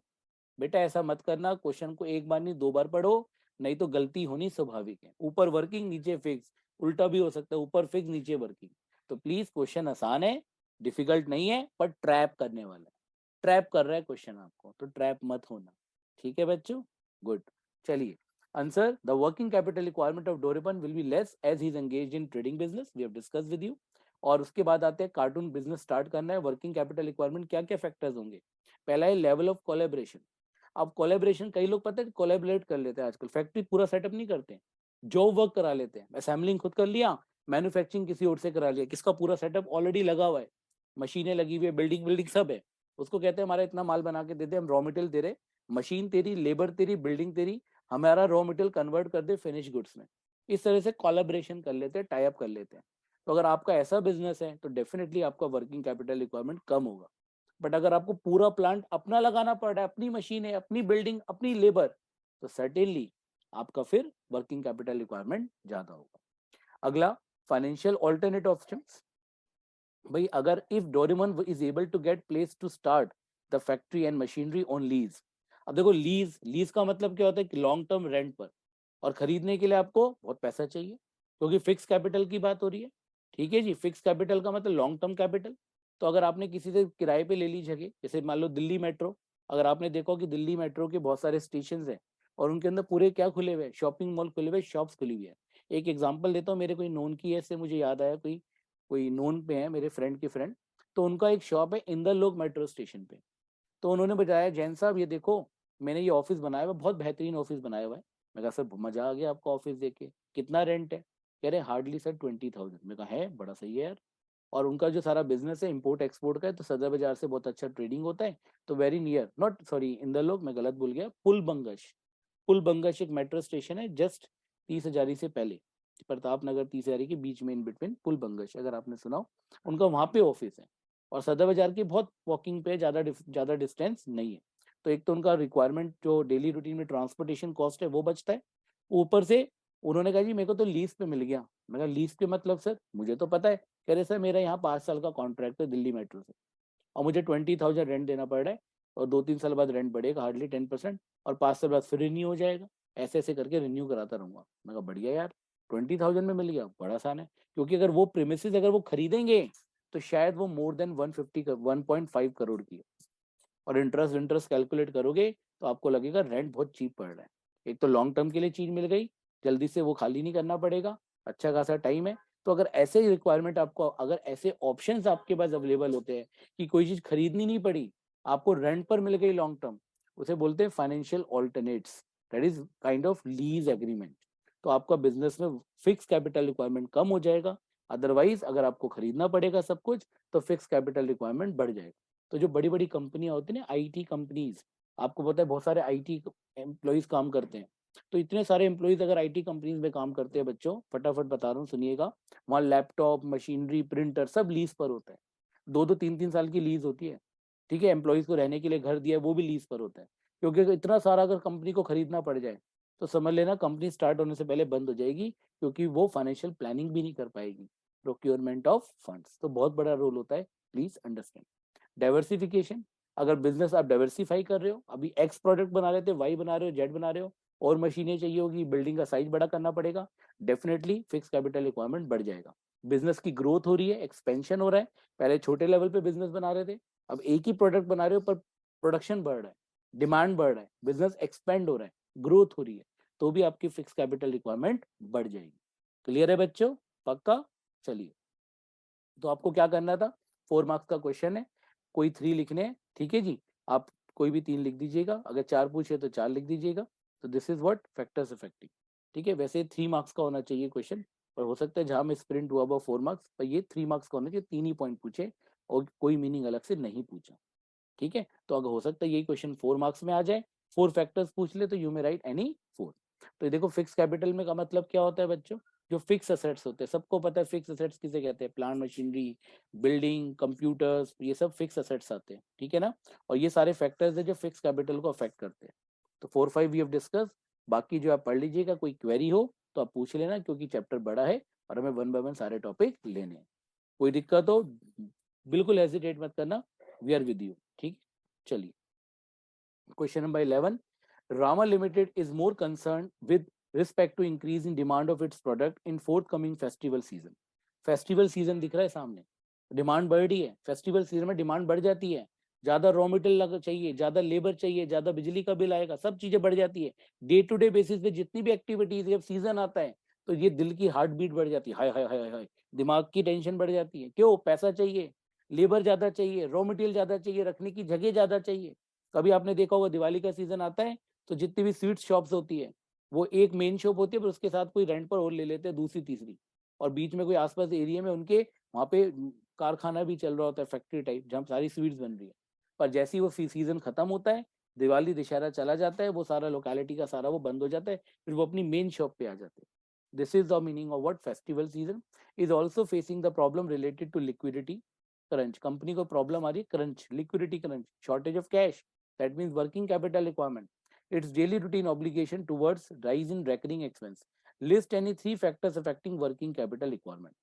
अब वर्किंग कैपिटल रिक्वायरमेंट नीचे लिख दिया, नहीं लिखा होता तो भी हिंट था, तो ये और डिफिकल्ट बन जाता। वर्किंग कैपिटल समझ गए? वर्किंग कैपिटल लिख दिया, ऊपर की कहानी तो बेकार है, सीधा सीधा क्वेश्चन है, जय माता दी, क्योंकि ऊपर से तो कुछ पूछना ही नहीं। कॉन्टेस्ट जरूर होना चाहिए, जो पूछा है उसको कहीं ना कहीं हम अपने एक्सप्लेनेशन में लिख दे। तो 3 नंबर का क्वेश्चन है, 3 लिखने हैं बच्चों। ये आपको दिखाया है कि वर्किंग कैपिटल के लिए क्या चाहिए होता है। पहले आपको रॉ मटेरियल खरीदोगे, रॉ मटेरियल बनेगा, फिर उसको फिनिश गुड्स में कन्वर्ट करोगे, फिर वो सेल होगा, सेल होके फिर डेटर्स बनेंगे, डेटर से 2-3 महीने बाद पैसा आएगा।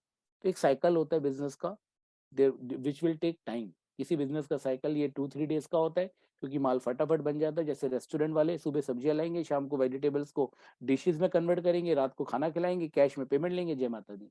तो उनका साइकिल तो 18 घंटे का भी नहीं है। तो ये ऑपरेटिंग साइकिल होता है जो किसी किसी बिजनेस का ईयर्स में भी होता है और किसी बिजनेस का आवर्स में होता है। तो इसके बेसिस पे आपका वर्किंग कैपिटल बहुत ज्यादा अफेक्ट करता है। ठीक है जी, क्लियर है बच्चों? Apart from the investment in fix assets, her business को डे टू डे बेसिस पे जो करंट एसेट्स होते हैं उनके लिए वर्किंग कैपिटल रिक्वायरमेंट होती है।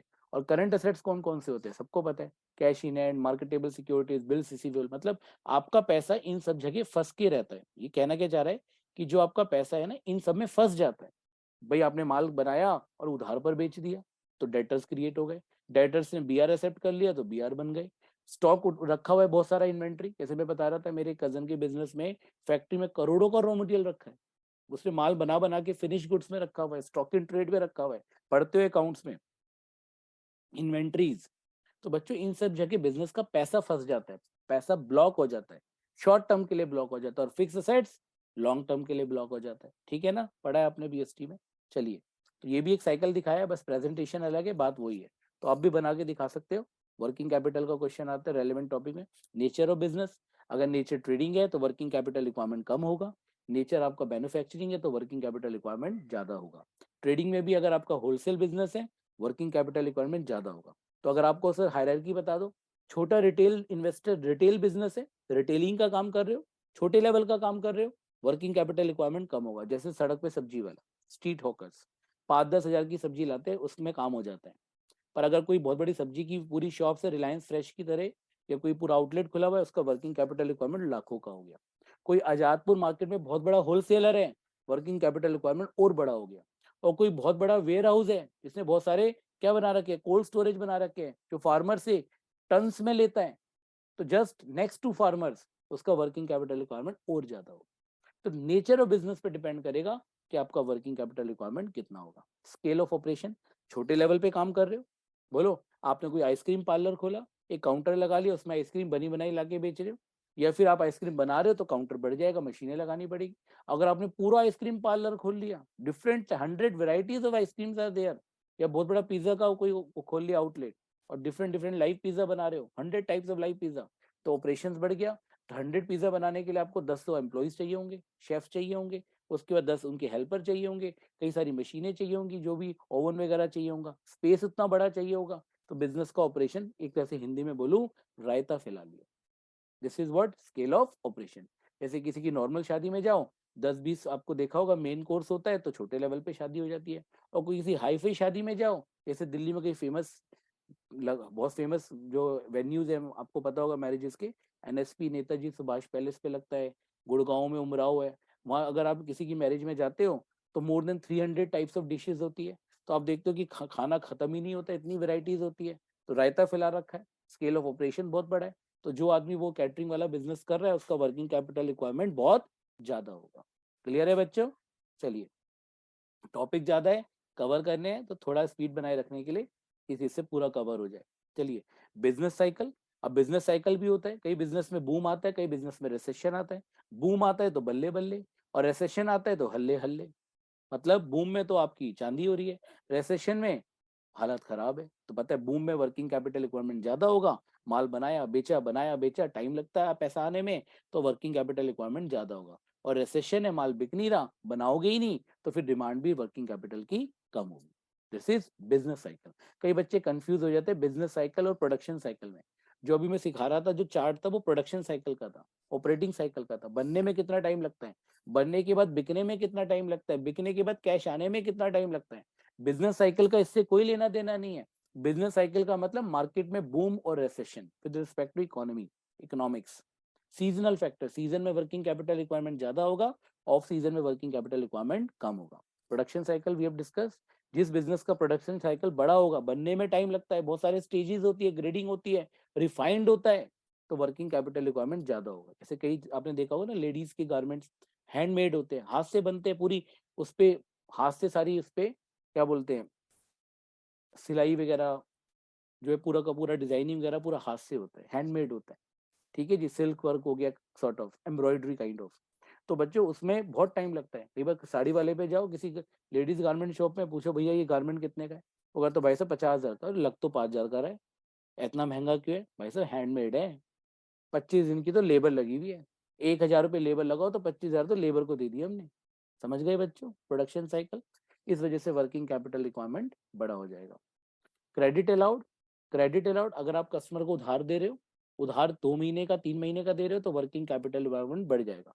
पर अगर आप कहते हो कि नॉन, भाई आज नकद कल उधार, पड़ा होगा कई जगह लिखा होता है कि हम तो उधार पे देते ही नहीं है, हम तो सारा कैश में डील करते हैं, चाहे सस्ता बेच लो पर कैश में करते हैं, तो वर्किंग कैपिटल रिक्वायरमेंट कम हो जाएगा।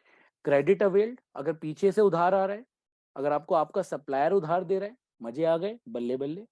आप उधार दे रहे हो आगे, हल्ले हल्ले। याद रखना, पीछे से आ रहा है बल्ले बल्ले, आगे जा रहा है हल्ले हल्ले। पीछे से उधार आ रहा है और आप कैश में बेच रहे हो, आपसे बढ़िया बिजनेसमैन कोई है ही नहीं। आप खरीद, you are buying on credit, पैसा देने की जरूरत नहीं है, माल आ रहा है, आजा आजा, और जा कैश में रहा है, फटाफट कैश में बिक रहा है, तो आपको वर्किंग कैपिटल रिक्वायरमेंट बहुत कम चाहिए होगा। और रिवर्स कर दो, जा कैश में, मतलब आ कैश में रहा है, पीछे वाला कह रहा है माल तब दूंगा, आपका सप्लायर, जब आप मुझे पेमेंट कैश में करोगे, और आगे आप उधार में बेच रहे हो, तो हालत बड़ी खराब है। ठीक है जी, बॉर्डर पे खड़े हो आप। ऐसे बिजनेस में हमेशा वर्किंग कैपिटल रिक्वायरमेंट बहुत ज्यादा होता है। क्लियर है। तो क्रेडिट अलाउड और क्रेडिट अवेल्ड दोनों लिंकअप है, one of the most important topic of this chapter है, और आसान भी है। ऑपरेटिंग एफिशिएंसी, कई बिजनेस की एफिशिएंसी बहुत अच्छी होती है। मान लो आपने देखा होगा ना नूडल्स वाले को, कई नूडल्स वाले नूडल्स बनाते हैं, क्योंकि नूडल्स बहुत ज्यादा लाइव काउंटर होते हैं, देख लेते हो सामने बन रहा होता है। किसी भी स्वीट्स कॉर्नर शॉप पे भी जाते हैं, छोटे मोटे रेस्टोरेंट में, तो बाहर उसका काउंटर लगा होता है, बना रहा होता है, और उसकी जो प्रॉपर वो कढ़ाई सी होती है ना, पैन, तो देखा होगा उछाल उछाल के नूडल कलाकारी दिखा रहा होता है, जादूगर की तरह। पता लगता है आधी कलाकारी उसकी बाहर आ जाती है, नूडल बाहर गिर जाती है, और पता लगता है आधी बाहर है आधी अंदर है। और तुम्हारे सामने तो ओनर कुछ कहता नहीं है, पर रात को जब घर जा रहा था दो लगाता है तेरी ऐसी की तैसी। इतने का तो तूने माल नहीं बेचा जितना तूने वेस्ट कर दिया। बताओ मैं कमाऊंगा क्या, खाऊंगा क्या। तो एफिशिएंसी बहुत कम है, वेस्टेज ज्यादा है, ऑप्टिमम यूटिलाइजेशन नहीं है, तो डेफिनेटली वर्किंग कैपिटल रिक्वायरमेंट ज्यादा है। पर अगर आपका ऑप्टिमम यूटिलाइजेशन है, टाइम का जुडिशियस यूज हो रहा है, एम्प्लॉयज बहुत एफिशिएंट है, बहुत डेडिकेटेड है, तो आपका वर्किंग कैपिटल रिक्वायरमेंट कम होगा। अवेलेबिलिटी ऑफ रॉ मटेरियल, ऐसे बिजनेस में रॉ मटेरियल डेली रूटीन में अवेलेबल होता है, कभी शॉर्टेज नहीं होती। रॉ मटेरियल कोई ऐसी चीज नहीं है जो नहीं मिलती, जैसे वेजिटेबल्स वगैरह सब मिल जाती है। तो आपने देखा होगा रेस्टोरेंट वाले या छोटा मोटा ढाबा वाले सॉर्ट ऑफ, अगर खत्म भी हो जाता है, मान लो पनीर की सब्जी बना रहे हैं, कोई वेजिटेबल्स कम पड़ गई, कैप्सिकम खत्म हो गई, तो जाता है मार्केट से ले आता है। पर अगर वो ऐसा कोई प्रोडक्ट बना रहा है जिसकी वेजिटेबल मिलती नहीं है, तो भैया वो तो फिर कई दिनों तक स्टॉक करके रखेंगे। तो अगर रॉ मटेरियल इजिली एक्सेसिबल है, आप ऐसा बिजनेस करो जिसका रॉ मटेरियल आसानी से मिल जाता है, तो वर्किंग कैपिटल रिक्वायरमेंट का शॉर्टेज नहीं होने वाला है। और रॉ मटेरियल अगर नहीं मिलता, आपको बहुत मुश्किल से मिलता है, तो आपको स्टॉक करना पड़ेगा, वर्किंग कैपिटल रिक्वायरमेंट हमेशा आपका ज्यादा रहेगा। अगर आपके बिजनेस का ग्रोथ पोटेंशियल है, ग्रो कर रहा है, ग्रोइंग कंसर्न है, तो वर्किंग कैपिटल रिक्वायरमेंट ज्यादा होगा। बिजनेस स्टैटिक है, वहीं पर रुका हुआ है, उससे ज्यादा बढ़ ही नहीं रहा, तो वर्किंग कैपिटल रिक्वायरमेंट कम होगा। कंपटीशन ज्यादा है, कॉम्पिटिटर्स ने जान खा रखी है, तो वर्किंग कैपिटल रिक्वायरमेंट ज्यादा होगा। और कॉम्पिटिटर्स ही नहीं है, छोटे लेवल का काम कर रहे हो, ठीक है, ज्यादा कंपटीशन होता है ना, तो वैरायटी रखनी पड़ती है, रेट कॉम्पिटिटिव हो जाते हैं, बहुत सारी चीजें फैक्टराइज होती है, तो वर्किंग कैपिटल रिक्वायरमेंट बढ़ जाता है। तो high level of competition will increase higher working capital requirement और vice versa. The working capital requirement of business becomes higher when the high rate of inflation. आजकल महंगाई का जमाना है, महंगाई चल रही है, पता है आपको, आरबीआई हर बार रेपो रेट बढ़ाया जा रहा है, अभी भी बढ़ाई है, आपको पता है सब बच्चों को, 0.25 से।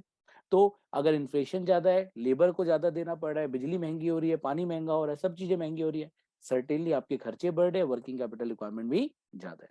तो बच्चों को 3 लिखने हैं, 3 पॉइंट है, आराम से लिख देना, इसमें कुछ नहीं है, बहुत इंपॉर्टेंट टॉपिक है, आई होप सबको क्लियर हो गया होगा। नेक्स्ट बच्चों, क्वेश्चन नंबर 12, वी आर अभी near to 8-9 questions to complete, तो प्लीज ध्यान दीजिएगा, we need to wind up within 15-20 minutes, तो kindly pay attention. Atishay limited is a large reputed company, एक अतिशय लिमिटेड है, लार्ज और रेप्यूटेड कंपनी है, which manufacture ventilators and other medical equipment. ठीक है जी, एक कंपनी अतिशय लिमिटेड मेडिकल इक्विपमेंट्स बना रही है। आफ्टर आउटब्रेक ऑफ कोविड-19 in 2020 the company witnessed an increase in revenue by 90%। तो कंपनी के तो मजे आ गए भाई, कई लोगों के तो बिजनेस ही तबाह हो गए कोविड-19 में, और अतिशय भैया की तो लॉटरी लग गई, उनके बिजनेस में 90% का प्रॉफिटेबिलिटी बढ़ गया। रीजन, चीजें ही ऐसी बना रहे थे, ये कोविड भैया भी है, शक्ल तो इनकी इतनी खराब है, हमें तो कभी पसंद आई नहीं, पर ये मिस्टर अतिशय को अच्छे लग रहे हैं, क्यों? क्योंकि उनके बिजनेस को सूट कर रहे हैं। ठीक है जी, तो कोविड-19 से उनको फायदा हो गया, कंपनी ने फर्स्ट मूवर एडवांटेज का डिसाइड करा, कंपनी ने डिसाइड करा कि बिजनेस को एक्सपेंड करेंगे, पीपी किट बनाएंगे, ठीक है जी, हाई प्रोटेक्शन फेस मास्क बनाएंगे, पीपी किट बनाएंगे, सैनिटाइजर बनाएंगे। फाइनेंस मैनेजर है कंपनी की मिस आन्या, उन्होंने कहा कि मैं इस चीज को लेकर कॉन्फिडेंट हूँ, future of the company, future earning prospects, it's liquidity position. Company कह रही है हमारे तो मजे आ रहे हैं, प्रॉफिटेबिलिटी बहुत बढ़ रहा है, और आने वाला टाइम बहुत अच्छा है, कोविड ने तो हमारी बल्ले बल्ले कर दी, चाहे और बिजनेस तबाह हो गए, लोग ऊपर टिकट कट गया, पर हमारा तो इसने लॉटरी का टिकट निकाला है। ठीक है जी, discuss the meaning of dividend decision. देखो ऊपर पहाड़, नीचे, ठीक है जी, कुछ भी नहीं, डिविडेंड डिसीजन समझ ही आ रहा था, प्रॉफिटेबिलिटी ज्यादा है, बिजनेस अच्छा दिख रहा है, कोई दिक्कत नहीं होने वाली, and light of the above statement any two factors which should be considered by the अतिशय व्हाइल फॉर्मुलेटिंग डिविडेंड पॉलिसी, कि डिविडेंड देना चाहिए या नहीं देना चाहिए। ठीक है जी, अदर देन, ये लाइन बड़ी काम की है बच्चों, अदर देन द फैक्टर और फैक्टर्स मेंशन्ड हियर इन, अगर कोई इस पैराग्राफ में फैक्टर मेंशन है उसको छोड़ के, जैसे इसमें क्या मेंशन है, अर्निंग, अच्छी अर्निंग हो रही है, तो अच्छी अर्निंग वाला जो पहला है कि earning prospects of the company, अगर एक कंपनी के अर्निंग प्रोस्पेक्ट्स अच्छे हैं तो डिविडेंड दे देना चाहिए। और अर्निंग प्रोस्पेक्ट्स अगर वॉलेटाइल है, आज कमाई कल गवाई, अगर ऐसे आज कमाई कल गवाई, समझ गए, परसों पिटाई, क्योंकि नहीं दोगे डिविडेंड तो शेयर होल्डर्स पीटेंगे, फाइनेंशियल मैनेजर की ऐसी की तैसी हो जाएगी। पर आज कमाई कल भी कमाई परसों भी कमाई, समझ गए, तो शेयर होल्डर्स में डिविडेंड क्या होगा, बटेगा, अच्छा बटेगा। तो this is earning prospects of the company, तो that is covered in the case study. ये नहीं लिखना, इसको छोड़ के एनी 3 लिखने हैं, 3 मार्क्स का क्वेश्चन है, फटाफट देखते हैं। They have talked about the dividend policy, dividend policy में क्या क्या फैक्टर्स होते हैं, ग्रोथ अपॉर्चुनिटी, अगर आपको दिख रहा है कि बिजनेस, देखो ये मैंने एक आपको पिक्टोरियल प्रेजेंटेशन भी शो करी है, ये सारे पीपी किट के पार्ट्स है, आपको पता है पीपी किट, पहले तो किसी ने सुना भी नहीं था ये टर्मोलॉजी, अब तो सबके लिए कॉमन है, पीपी का फुल फॉर्म भी सबको पता है, पर्सनल प्रोडक्शन, ठीक है जी, प्रोडक्टिव इक्विपमेंट। चलिए आगे चलते हैं, ग्रोथ अपॉर्चुनिटी, अगर मान लो आपके पिताजी की आजकल बहुत अच्छी इनकम हो रही है, मम्मी कहती है सुनो जी प्राणनाथ, सुनो जी प्राणनाथ, प्राणनाथ ने बोला बोलो जी, उन्होंने कहा मुझे लंदन घुमा लो, ठीक है जी, पिताजी ने कहा नहीं मैं नहीं घुमा के लाऊंगा, क्यों? क्योंकि अभी मुझे बड़ा घर लेना है, बिजनेस को ग्रो करना है, उसके लिए पैसा चाहिए, बिजनेस को भी ग्रो करना है, घर भी बड़ा लेना है, मेरी कमिटमेंट है, तो मैं अभी नहीं लेके जाऊंगा, मुझे पैसा यूज नहीं करना, पैसा वेस्ट नहीं करना। सेम फॉर कंपनी, कंपनी को लगता है बिजनेस को आगे ग्रो करना है, बिजनेस के लिए पैसा चाहिए, तो कंपनी अपने शेयर होल्डर्स को कन्विंस करेगी, जैसे पापा मम्मी को कन्विंस करेंगे कि अभी लंदन नहीं जाना, अभी पेरिस नहीं जाना, ठीक है, पेरिस पार्टी बाद में, अभी तो फोकस किस पे, बिजनेस पे है।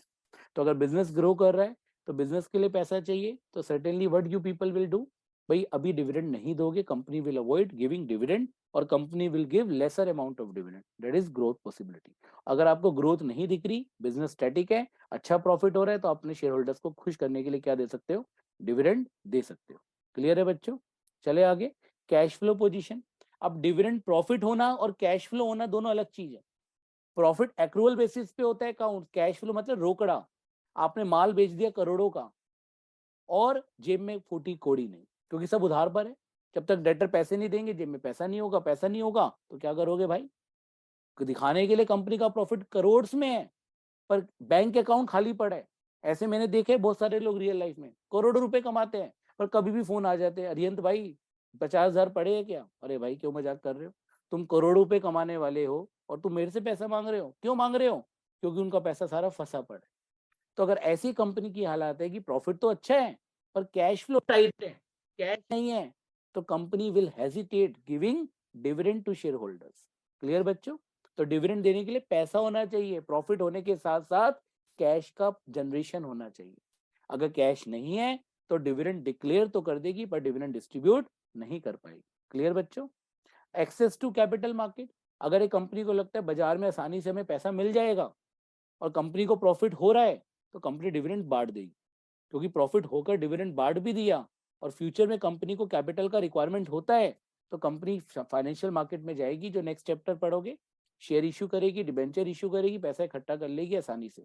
पर अगर कंपनी पैसा इकट्ठा नहीं कर सकती आसानी से, फाइनेंशियल मार्केट की हालत खराब है, access to capital market company का स्ट्रक ऑफ है, तो कंपनी को अपनी खुद की रिटेन अर्निंग पे रिलाई करना पड़ेगा। और आप लोगों को पता है रिटेन अर्निंग इज व्हाट?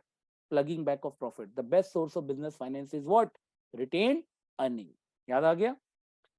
तो बच्चों ये सारे फैक्टर्स दिए हुए, आप पिक्टोरियल प्रेजेंटेशन मैंने आपको हर क्लास में बता रहा हूँ कि डायग्राम बना के आ सकते हो, कभी भी फैक्टर्स आता है तो डायग्राम बना दो बॉक्स की तरह, factors affecting working capital 1 2 3 highlight कर दो, एक बॉक्स की प्रेजेंटेशन बना दो, चाहे सर्कुलर फॉर्म में बना दो, रेक्टेंगुलर फॉर्म में बना दो, पर 3 4 पिक्टोरियल प्रेजेंटेशन पेपर में बना के आना, और लेजिटिमेट, ये नहीं कि अनकंफर्टेबल बनाया हो, लॉजिकली बना कर आना। तो इस तरह से आप दिखा सकते हो एक बॉक्स बना के, पेपर जो एग्जामिनर होता है दे फील हैप्पी, तो आपके साथ थोड़ा लीनियंट हो जाता है।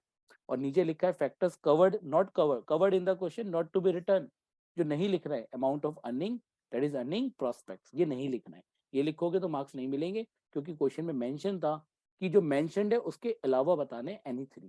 क्लियर बच्चों?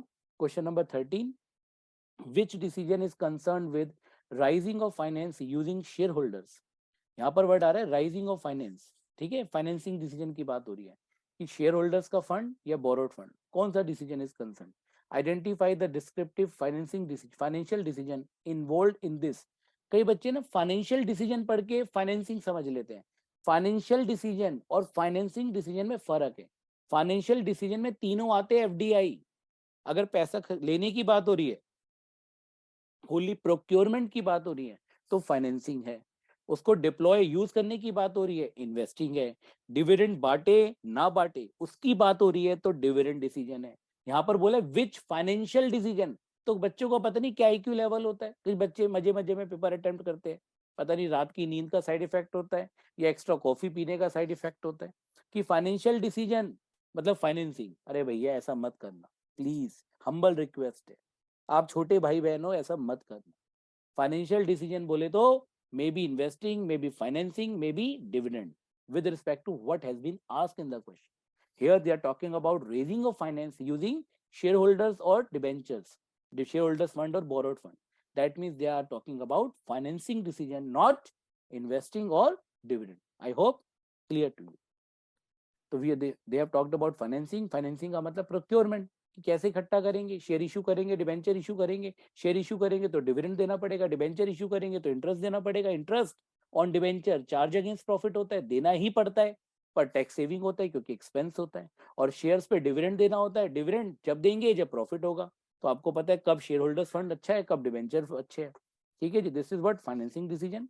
और फाइनेंसिंग डिसीजन में सबसे पहले आता है कॉस्ट, कॉस्ट ऑफ फंड्स, कि कॉस्ट किसका ज्यादा है, बोरोड फंड्स का ज्यादा है या ओनर्स फंड का ज्यादा है, जिसका कम होगा वही आपको अच्छा लगेगा। और जनरली बोरोड फंड का कॉस्ट कम होता है, पर आजकल महंगाई ज्यादा है, आरबीआई रेपो रेट बढ़ा रहा है, इंटरेस्ट रेट बढ़ रहा है, तो बोरोड फंड का कॉस्ट बढ़ रहा है। तो जैसे जैसे बोरोड फंड का कॉस्ट बढ़ता है, लोगों को अच्छा क्या लगता है, शेयर होल्डर्स फंड, कि उससे पैसा इकट्ठा करो, क्योंकि वो शेयर होल्डर बन जाएगा, प्रॉफिट होगा तभी देंगे, नहीं होगा तो नहीं देंगे। तो जब मार्केट रिस्की होती है, महंगाई बहुत होती है, इन्फ्लेशन बहुत होती है, तो आपको बिजनेस करने के लिए अगर पैसा चाहिए तो आपको शेयर होल्डर्स फंड अच्छे लगते हैं। बट अगर मार्केट में स्टेबिलिटी होती है, इंटरेस्ट रेट कम होती है, तो और बिजनेस स्मूथली फंक्शन कर रहा होता है, तो लोगों को हमेशा बोरोड फंड अच्छे लगते हैं। रिस्क, रिस्क किस में होता है? अगर आप पैसा इकट्ठा कर रहे हो किसी को पार्टनर बना के, कोई रिस्क नहीं है विद रिस्पेक्ट टू वो आपके मैटर्स में इंटरफेयर करेगा, पर रिस्क नहीं है क्योंकि उसकी कमिटमेंट नहीं है देने की, समझ गए? पर अगर आपने डेट बोरो की है, उधार लिया है, डिबेंचर इशू करे, तो रिस्क बढ़ गया, दैट इज फाइनेंशियल रिस्क। तो financial risk with respect to interest obligation towards debt taken in the past. Clear? Next, flotation cost. आपको पता है बच्चों, फ्लोटेशन कॉस्ट बहुत इंपॉर्टेंट है। फ्लोटेशन कॉस्ट किसे कहते हैं? जो शेयर इशू करने में, डिबेंचर इशू करने में पैसा इकट्ठा होता है, उसे हम फ्लोटेशन कॉस्ट कहते हैं। This is what? Flotation cost. तो अगर फ्लोटेशन कॉस्ट जिसकी ज्यादा होगी उस सोर्स को आप अवॉइड करोगे, जिस सोर्स की कम होगी उसको आप इजिली, जैसे कई बार शेयर इशू करने में, डिबेंचर इशू करने में करोड़ों रुपए खर्च होते हैं, पर कंपनी के पास वो भी पैसा नहीं है, तो company prefer to raise fund through bank loan, क्योंकि बैंक लोन में छोटा मोटा प्रोसेसिंग फी लगता है और आसानी से लोन भी मिल जाता है। कैश फ्लो पोजीशन, आप डिबेंचर इशू कर रहे हो तो फ्यूचर में 1 साल बाद जब भी डिबेंचर इशू करोगे, फाइनेंशियल ईयर का एंड होगा, you will be having the fix commitment कि मुझे उसको इंटरेस्ट पे करना है। और यदि आपका कैश फ्लो है ही नहीं, जेब में रोकड़ा नहीं है, बिजनेस टाइट है, कई सालों तक अभी प्रॉफिटेबिलिटी डाउट कंसर्न है, पता नहीं प्रॉफिट होगा नहीं होगा, कैश होगा नहीं होगा, तो companies will avoid issuing debentures और taking bank loan, they will prefer issuing shares, क्योंकि शेयर इशू करने का मतलब share holder, they are just like life partner, spouse, सुख दुख के साथी, सुख में भी साथी, दुख में भी साथी, और डिबेंचर होल्डर ओनली सुख के साथी। क्लियर बच्चों? अगला question, question number 14, explain any 4 factors that affect choice of capital structure of the company. देखो आज की क्लास में हमने 20 क्वेश्चन लिए, टारगेट 15 क्वेश्चंस का ही है, बट 20 इसलिए सोच के लिए कि आपको पूरा चैप्टर का कोई टॉपिक छूट ना जाए, क्योंकि हमें एक क्लास में एक चैप्टर देना है। तो 5-10 मिनट्स बच्चों बनाए रखना, definitely will wind up the chapters, सारे क्वेश्चंस ले लेंगे, ज्यादा टाइम नहीं लगेगा, सब इंटर रिलेटेड है। Explain any 4 factors that affect the choice of capital structure, that means they are talking about, direct question है बच्चों, we need to talk about capital structure. Capital structure का मतलब एक स्ट्रक्चर जिसमें कैपिटल है, capital किससे raise होती है? इधर इशूइंग शेयर्स और issuing debentures, taking loan, owner's fund, borrowed fund, दोनों को मिला के। अगर 100% इक्विटी है तो इक्विटी बेस्ड कैपिटल स्ट्रक्चर है, 100% डेट है तो 100% डेट कैपिटल स्ट्रक्चर है। जनरली ऐसा कोई बिजनेस नहीं होता जब सारा पैसा उधार लेके करा जा रहा है। तो ये दिखाया है बच्चों, ये बिजनेस का पूरा बिजनेस खड़ा है, ये पूरी प्रीमिसेस है, अगर आप देख पाओ, या डेट कैपिटल इक्विटी, दो तरह से पैसा आ रहा है, और लड़ाई चलती है, टग ऑफ वॉर, किसके बीच में लड़ाई चलती है? डेट और इक्विटी के बीच में, डेट और इक्विटी, कि डेट से रेस करे या इक्विटी से रेस करे। क्लियर है बच्चों? Company has to make balance, कई बार बहुत ज्यादा इक्विटी हो जाता है तो फ्यूचर में कंपनी डेट रेस करती है, और अगर डेट ज्यादा हो जाता है, कर्जे में डूब रही है, तो फ्यूचर में कंपनी इक्विटी बढ़ाती है या डेट को कम करती है। तो बैलेंसिंग भी करना पड़ता है डेट इक्विटी के, जो हम अकाउंट्स में पढ़ते हैं, डेट इक्विटी रेशियो, जिसे हम इकोनॉमिक्स में, ये बीएसटी में भी पढ़ रहे हैं, और इसको एक टेक्निकल नाम है financial leverage trading on equity. Following are the factors affecting capital structure of the company.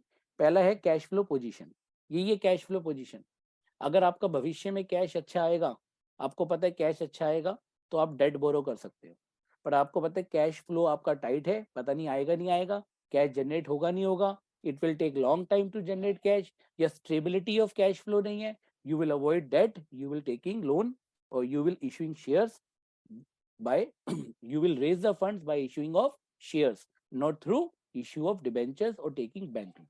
तो कंपनी को ओनर्स फंड अच्छे लगेंगे, बोरोड फंड कम अच्छे लगेंगे। पर अगर आपका कैश फ्लो अच्छा है, स्टेबिलिटी है, आपको पता है कि अच्छा बिजनेस जनरेट होगा, कैश फ्लो बना रहेगा, तो certainly you will go for debt over equity. Interest coverage ratio accounts में भी पढ़ते हो, अगर आपकी हायर इंटरेस्ट कवरेज रेशियो है, that means you can easily pay your interest obligation, you will raise funds through issuing debentures और taking bank loan. But अगर आपका इंटरेस्ट कवरेज रेशियो कम है, पता है टाइम्स में आता है, क्या फार्मूला होता था बच्चों? पीबीआईटी अपॉन इंटरेस्ट ऑब्लिगेशन, याद है ना? तो this is what interest coverage ratio. तो अगर ये कम है तो company will prefer raising funds through equity. Tax rate, tax rate ज्यादा है तो डेट आपका अच्छा काम करेगा, क्योंकि डेट का इंटरेस्ट एक्सपेंस होता है, चार्ज अगेंस्ट प्रॉफिट होता है, टैक्स देने से क्या होगा? पीबी, प्रॉफिट बिफोर टैक्स जो आएगा, प्रॉफिट आफ्टर टैक्स, पहले इंटरेस्ट माइनस होगा, फिर टैक्स माइनस होगा, उससे आपका प्रॉफिट आफ्टर टैक्स कम हो जाएगा, और with respect to number of share से आप डिवाइड करोगे, अर्निंग पर शेयर बढ़ जाएगा। तो अगर टैक्स रेट ज्यादा है तो कंपनीज प्रेफर क्या करती है? Debt. A higher tax made debt relatively cheaper, तो टैक्स रेट ज्यादा है तो डेट सस्ता हो जाता है, कंपनी को अच्छा लगने लगता है, और टैक्स रेट कम होता है तो कंपनी को डेट कम अच्छा लगता है। कॉस्ट ऑफ डेट, अगर कॉस्ट ऑफ डेट ज्यादा है तो company prefer equity, cost of debt कम है company will prefer debt, raising funds. Debt service coverage ratio technical है थोड़ा, पर आपको सिंपलेस्ट फॉर्म में लिखना है बोर्ड में। अगर आप डेट को आसानी से पे कर सकते हो, आज कर्जा ले रहे हो, आपको पता है मैं इस कर्जे को आसानी से चुका सकता हूँ। मान लो आपकी 1 लाख रुपए की इनकम है और बैंक से लोन ले रहे हो जिसकी ईएमआई इक्वल मंथली इंस्टॉलमेंट 20,000 रुपये महीना है, तो 5 गुना कवरेज है। आपकी कमाई 1 लाख है और मंथली इंस्टॉलमेंट कितनी पे करनी है 20,000, तो आपका कवरेज है 5 times. You can easily service your debt, I am telling in the simple words.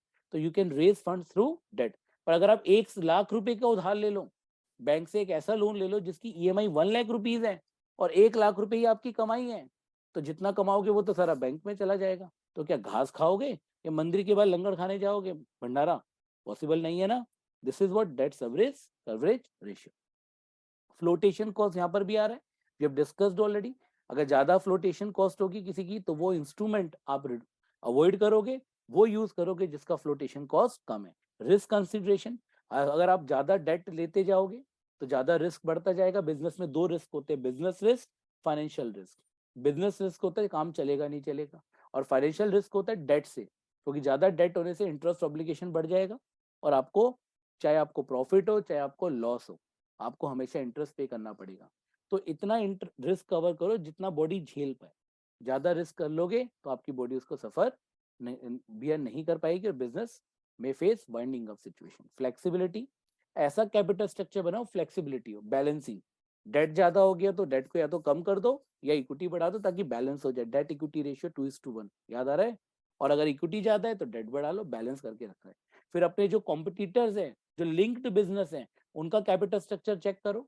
उनका कैपिटल स्ट्रक्चर चेक करोगे तो उससे पता लग जाएगा कि भाई आपका कैपिटल स्ट्रक्चर कंपैटिबल है या नहीं। स्टॉक मार्केट बहुत खराब है, शेयर मार्केट बिल्कुल डाउन जा रही है। Company cannot raise funds through equity, exactly equity से तो पॉसिबल ही नहीं है। डेट से भी देखना पड़ेगा, डिबेंचर से, otherwise company will prefer taking bank loan. और अगर शेयर मार्केट में बूम है, शेयरों के रेट बढ़ रहे हैं, तो कंपनी आसानी से शेयर मार्केट में शेयर इशू करके पैसा इकट्ठा कर सकती है। तो बच्चों ये प्रेजेंटेशन भी आप ऐसे दिखा सकते हो एक चार्ट की फॉर्म में, जो मैं कह रहा हूँ पिक्टोरियल प्रेजेंटेशन। सारे पॉइंट्स एनसीईआरटी के हमने ले लिए, तो अगर 4 पॉइंट्स पूछे तो 4 बता देना, 3 पूछे तो 3 बता देना, या 4 पूछे तो 1 into 4, 4 marks, half mark for heading, half mark for explanation. The capital structure decision is essentially optimum of risk relation, risk return, ये हम डिस्कस कर चुके हैं। कैपिटल स्ट्रक्चर किससे बनता है? इक्विटी और डेट से। डेट ज्यादा होगा तो रिस्क ज्यादा होगा, बोलो, पर रिस्क ज्यादा होगा तो रिटर्न भी ज्यादा हो सकता है, क्योंकि हम बिजनेस स्टडीज में एक टर्मोलॉजी यूज करते हैं, risk return trade off theory. Higher the risk higher the return, lower the risk lower the return, like that. तो ये उसी में एक्सप्लेन करना है। तो अगर आपको लग रहा है रिस्क ज्यादा है, पर रिस्क भी उतना ले सकते हो जितना लेजिटिमेट है। ज्यादा रिस्क हो जाएगा तो डेट कम करना पड़ेगा, बैलेंस मेंटेन करना पड़ेगा। तो यहाँ पर यही समझाना है डेट इक्विटी का जो मिक्स है, क्योंकि ओनर्स फंड के भी फायदे, ठीक है, जैसे देखो डेट और इक्विटी में टग ऑफ वॉर चलता है, मैं आपको बता रहा था। तो डेट के भी मेरिट्स है, देखो यहाँ पे merits of equity, equity less risky होता है, फ्यूचर ऑब्लिगेशन नहीं होता, गेन इन्वेस्टर्स नेटवर्क, आपके इन्वेस्टर्स के साथ नेटवर्क बढ़ रहा है, कोई फिक्स टाइम लाइन नहीं होती पैसा चुकाने की। पर डेट में सारी कमिटमेंट होती है, क्योंकि आपको टाइम पर पे करना पड़ेगा, इंटरेस्ट भी देना पड़ेगा। पर डेट से आपका डेल्यूशन ऑफ कंट्रोल नहीं होता, मतलब आपकी ओनरशिप का कंट्रोल डेल्यूट नहीं हो रहा, शेयर नहीं हो रहा। डेट मतलब बाहर वाले, घर के अंदर नहीं आ सकते, इंटरफेयर नहीं कर सकते। तो आपको हाइब्रिड लिखना है कि कंपनी को डेट से भी रेस करना है फंड्स, इक्विटी से भी करना है। बिजनेस रिस्की है, company will prefer equity. Business अगर अनरिस्की है, कंपनी विल प्रेफर डेट। तो इस तरह से हमें सब चीजें डिस्कस करनी है। क्लियर बच्चों? कॉन्सेप्ट क्लियर हो गया? नेक्स्ट क्वेश्चन है question number 16, make my key limited as a share capital. देखो बच्चों न्यूमेरिकल आ रहा है, वही न्यूमेरिकल है जो अभी हमने डिस्कस किया था। यू विल ऑब्जर्व कंपनी के पास शेयर कैपिटल कितनी है अभी? 20 lakhs की है। एक शेयर कितने का? 100 रुपीज का है। For expansion purpose the company require additional fund of ₹10 lakh. 10 lakh रुपए और चाहिए, 20 लाख का है, 10 लाख और चाहिए। The management is considering the following alternatives. पहला, या तो कंपनी सारा 10 लाख शेयर इशू कर ले, जो 10 लाख एडिशनल चाहिए, या 10 लाख के डिबेंचर इशू कर ले। 2 ऑप्शन है, आपको बताना कौन सा बेस्ट है। कंपनी की present EBIT 8 lakh, rate of return remains same after expansion, which alternate should be used by the company in order to maximize the return to equity, tax rate है 50%। अगर न्यूमेरिकल आता है तो इस तरह का भी आ सकता है। आया हुआ क्वेश्चन है, we have manipulated according to your convenience. Formula याद है, EBIT minus interest equal to EBT, फिर minus tax equal to EAT, फिर divide by number of shares is equal to what, earning per share. तो इसके according अगर हम chart बनाएंगे बच्चों, पहला रेट ऑफ रिटर्न कितना है आपका 8 lakh, present rate of return 20 lakh investment है, 8 लाख रुपए की आपकी प्रॉफिटेबिलिटी है, तो कितना आ गया 40%। अगर आप आज की डेट में 10 लाख रुपए और लेते हो, 20 लाख की आपकी कैपिटल है, 10 लाख और बोरो की है, तो 20 प्लस 10 कितना हो गया 30 लाख। 30 लाख का 40% कितना होता है बच्चों 12 लाख। क्लियर हो गया ये 12 लाख। उसके बाद अर्निंग पर शेयर EBIT कितना आ गया आपका 12 लाख।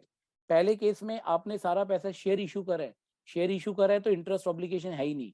दूसरे केस में आपने 10 लाख के डिवेंचर इशू करे, 10% इंटरेस्ट है, तो 10 लाख का 10% कितना होता है बच्चों, 10 लाख का 10% होता है 1 लाख, तो 1 लाख इंटरेस्ट आ गया। तो अर्निंग बिफोर टैक्स पहले वाले में 12 लाख आएगा, क्योंकि प्लान 1 में 100% इक्विटी है और प्लान 2 में आप डेट को मिक्स कर रहे हो, फाइनेंशियल लीवरेज, तो आपका प्रॉफिटेबिलिटी 12 लाख में से 1 लाख गया, कितना बचा बच्चों 11 lakh. Thereafter tax rate 50%, 12 lakh का 6 लाख हो गया और 11 लाख का 5 लाख 50 हो गया। उसके बाद अर्निंग आफ्टर टैक्स कितना बचा 6 लाख माइनस कर दो, 12 में से 6 गए 6 और 11 में से 550 गए 550, divide by number of shares. पहले वाले में 100% इक्विटी है, 20 लाख रुपए के थे, 10 लाख और रेस करे थे, 100 रुपए का एक था, तो 30 लाख को 100 से डिवाइड करोगे कितने नंबर ऑफ शेयर्स आएंगे 30,000। 6 लाख को 30,000 से डिवाइड कर दो। अगले वाले में आपके शेयर होल्डर्स नहीं बढ़े, नंबर ऑफ शेयर्स नहीं बढ़े, तो 20 लाख थे, 20 लाख का मतलब 20,000 डिवाइड बाय 100। क्लियर हो गया। तो अर्निंग पर शेयर पहले वाले में कितना आ गया EAT upon number of shares 20 और दूसरे वाले में आ गया 27.5। तो क्या फायदा हुआ, डेट को लाने से आपका अर्निंग पर शेयर बच्चों बढ़ गया। क्लियर है बच्चों। The company should use plan 2 in order to increase, plan 2 use करना पड़ेगा। That means company has taken the benefit, there is a term financial leverage which is also known as trading on equity। Clear हो गया कि equity के अंदर हम date को introduce कर रहे हैं, introduction of debt into equity based capital structure of the company. बच्चों ये जो लास्ट 3-4 क्वेश्चंस है ये आपको मैं होमवर्क की फॉर्म में दे रहा हूँ, आप चाहो तो इसको पिक भी ले सकते हैं इसकी, फटाफट मैं इसको रिव्यू कर देता हूँ। My lady limited is a business of manufacturing export corporate. एक मई लेडी कंपनी है, बिजनेस कर रही है किसका, कारपेट का और होम डेकोर प्रोडक्ट्स। अभी फिलहाल इसकी शेयर कैपिटल कितनी है 70 लाख, फेस वैल्यू है 100 रुपीज। कंपनी को एक्सपेंशन करना है, कंपनी को 40 लाख और चाहिए बिजनेस करने के लिए। तो जो कंपनी की फाइनेंशियल मैनेजर है मिस उर्वशी, उन्होंने रिकमेंड करा है कि कंपनी को डेट इशू करने चाहिए, डिबेंचर इशू करने चाहिए। बाय डिफॉल्ट एक डिबेंचर 100 रुपए का होता है। गिवन दैट प्रेजेंट में अर्निंग पर शेयर, थोड़ा हॉट क्वेश्चन है, अर्निंग पर शेयर कितनी है 735 rupees after expansion, tax rate है 30%। आपको बताना है जो मिस उर्वशी है उनका रिकमेंडेशन सही है या नहीं, फटाफट देखते हैं। अर्निंग पर शेयर कितना है प्रेजेंट में 35। EPS का फार्मूला क्या होता है, earning after tax upon number of equity shares, earning after tax upon number of equity shares. तो बच्चों रिवर्स लगाना पड़ेगा, क्योंकि मुझे अर्निंग आफ्टर टैक्स निकालनी है अर्निंग पर शेयर से। तो अर्निंग पर शेयर 35 है, नंबर ऑफ शेयर 70,000 है, क्योंकि 70 लाख डिवाइड बाय 100, 70 लाख को 100 से डिवाइड करोगे कितना आएगा 70 लाख डिवाइड बाय 100 कितना होता है 70,000। तो आपका अर्निंग आफ्टर टैक्स आ गया 24,000, 24,50,000। क्रॉस मल्टीप्लाई हो जाएगा ना, ये जो आपका दिख रहा है कितना दिख रहा है आपका, ये 35 और ये 70,000, 35 को 70,000 से मल्टीप्लाई करो कितना आ जाएगा 24,050। क्लियर है बच्चों। तो इंटरेस्ट 40 लाख का अगर आपने लोन लिया तो इंटरेस्ट कितना आ गया 4 लाख आ गया। उसके बाद earning before tax, earning before tax इस तरह से आप सॉल्व करोगे बच्चों, एक्स लेके सॉल्व करना। एक्स की अर्निंग बिफोर टैक्स को मैंने एक्स अज्यूम कर लिया, फार्मूला लगाया EAT का, EAT की वैल्यू एक्स निकाल लेना, 70% of X equal to 2450, X equal to 2450 upon 70, X की वैल्यू कितनी आ गई 35 लाख। 35 लाख के बाद अर्निंग बिफोर टैक्स कितना आ गया, ठीक है जी क्लियर है 35 lakh. Earning before interest and tax, interest add back कर देंगे क्योंकि हम रिवर्स जा रहे हैं, उल्टा जा रहे हैं अब हम। तो पहले टैक्स ऐड होएगा फिर इंटरेस्ट ऐड होगा। इंटरेस्ट कितना आया था बच्चों, पीछे निकाला था हमने, इंटरेस्ट 4 लाख आया था, दिस इज 4 लाख। तो 35 लाख में 4 लाख ऐड कर दिए 39 लाख आ गए। 39 लाख को आप डिवाइड कर दोगे किससे, जो आपकी इन्वेस्टमेंट है, पुरानी इन्वेस्टमेंट थी 70 लाख, 40 लाख और रेज करे, तो 1 करोड़ 10 लाख, 1 करोड़ 10 लाख से डिवाइड करके आपका रेट ऑफ रिटर्न कितना आ गया 35.45%। ठीक है जी। तो प्रेजेंट रेट ऑफ रिटर्न कितना है 35.45 और रेट ऑफ इंटरेस्ट कितना है जो आपको 40 लाख पे पे करना है 10%। तो उधार पे 10% दे रहे हो और रिटर्न आ रहा है 40 लाख एक्स्ट्रा लगाने से 35.45%। तो उर्वशी सही है। उर्वशी जो कह रही है आप ऐसा कर सकते हो, 40 लाख से रेस करके डिबेंचर से आप अपने बिजनेस को एक्सपेंड कर सकते हो। तो शी इज जस्टिफाइड, और डिसीजन इज ऑल्सो जस्टिफाइड। बच्चों अगला क्वेश्चन है, what is a mean by capital budgeting? Capital budgeting का मतलब fix capital. Explain any fix 5 factors. Capital budgeting, जितना पैसा फिक्स असेट्स में लगा रहे हो, कौन कौन से फैक्टर्स है? Nature of business, we have discussed, काफी जगह डिस्कस। ट्रेडिंग है तो कम चाहिए होगा, और होलसेलिंग है तो, मैन्युफैक्चरिंग है तो ज्यादा चाहिए होगा। स्केल, छोटे स्केल पे कर रहे हो तो फिक्स कैपिटल रिक्वायरमेंट कम होगी, बड़े स्केल पे कर रहे हो फिक्स कैपिटल रिक्वायरमेंट ज्यादा होगी। टेक्निक, लेबर इंटेंसिव है तो कम होगी, कैपिटल इंटेंसिव है, मशीनें ज्यादा यूज हो रही है तो रिक्वायरमेंट ज्यादा होगी। बिजनेस ऐसा है जिसमें टेक्नोलॉजी चेंज होती रहती है, रिक्वायरमेंट भी ज्यादा होगी। ग्रोथ हो रही है, बिजनेस बढ़ रहा है तो कैपिटल रिक्वायरमेंट ज्यादा होगी, बहुत जगह कॉमन टॉपिक है। डाइवर्सिफिकेशन, नए नए प्रोडक्ट ऐड कर रहे हो, सर्टेनली नई नई मशीनों की जरूरत होगी, कैपिटल बजटिंग रिक्वायरमेंट ज्यादा होगी। लीज पे मिल रहा है, ऑलरेडी डिस्कस्ड है, लीज पे मिल रहा है, खरीदना नहीं पड़ रहा, रिक्वायरमेंट कम होगी। और खरीदने पड़ रहे एसेट्स तो रिक्वायरमेंट ज्यादा होगी। कोलैबोरेशन हो रहा है, पीछे से माल बन के आ रहा है, मुझे तो क्या पैकिंग करनी है, टाई अप हो गया, this is what collaboration, requirement कम होगी। और खुद कर रहा हूँ सब कुछ, रिक्वायरमेंट ज्यादा होगी। ठीक है जी। Next, financial planning is a substitute of financial management, we have discussed. माँ होती है, पप्पू पप्पू होता है। पप्पू मतलब बेटा, बेटा छोटा है, मम्मी बड़ी है, तो फाइनेंशियल मैनेजमेंट बड़ी है। ठीक है जी। Financial planning is a part of management, not the substitute of financial management. तो बच्चों एनसीईआरटी में दिया हुआ है एज इट इज, कोई ज्यादा डिफिकल्ट नहीं है, हम ऑलरेडी डिस्कस कर चुके हैं, उसी को यहाँ पे हमने लिखा है टाइम आउट करके। आप पिक ले लीजिए, ये हम आपसे शेयर कर देंगे इसके नोट्स आपको टेलीग्राम ग्रुप में। It's not hard and fast, easy है। Financial planning means what? Only procurement, financial management, procurement plus deployment with respect to wealth maximization. Last question बच्चों, 20th क्वेश्चन जी आपका होमवर्क है। Even ये last के 3-4 question आपके homework के थे, और कॉन्फिडेंस देने के लिए मैंने आपसे डिस्कस कर लिए, क्योंकि इंटरलिंक क्वेश्चन से सारे। ये वर्किंग कैपिटल रिक्वायरमेंट जो हमने डिस्कस करा था, उन्हीं में से 6 टॉपिक लिए, credit allowed, credit availed, production cycle, business cycle, nature of business, season, ये सब हम डिस्कस कर चुके हैं। ये आपका होमवर्क है। होमवर्क खाली ये नहीं है, जो पढ़ा है सारा है।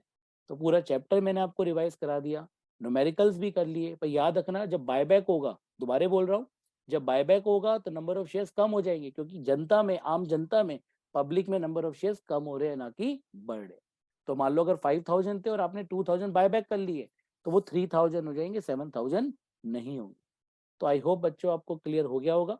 कोई टॉपिक आपको लगे कि आपसे स्केप हो गया, तो दोबारा रिकॉर्डिंग सुन लेना, हर टाइम सुन लेना, रिवाइज हो जाएंगे। फिर भी अगर आपको लगता है कि किसी टॉपिक में मुझे प्रॉब्लम आ रही है, या मैं यहाँ पे लैकिंग बिहाइंड हूँ, तो प्लीज डोंट हेजिटेट। सर्टेनली मैं आपसे प्रॉमिस कर रहा हूँ, टेलीग्राम पे आप मैसेज करेंगे, I will definitely get back to you. This is 100% surety from me side and my other colleagues also. We have the team, not I am a single person, we have the very large team. तो आपकी पूरी help की जाएगी। Thank you very much बच्चों। अपना ध्यान पूरा पढ़ाई में लगाए रखिए। आपका एक ही गोल होना चाहिए एट प्रेजेंट, पढ़ाई पढ़ाई पढ़ाई। All the best, good night.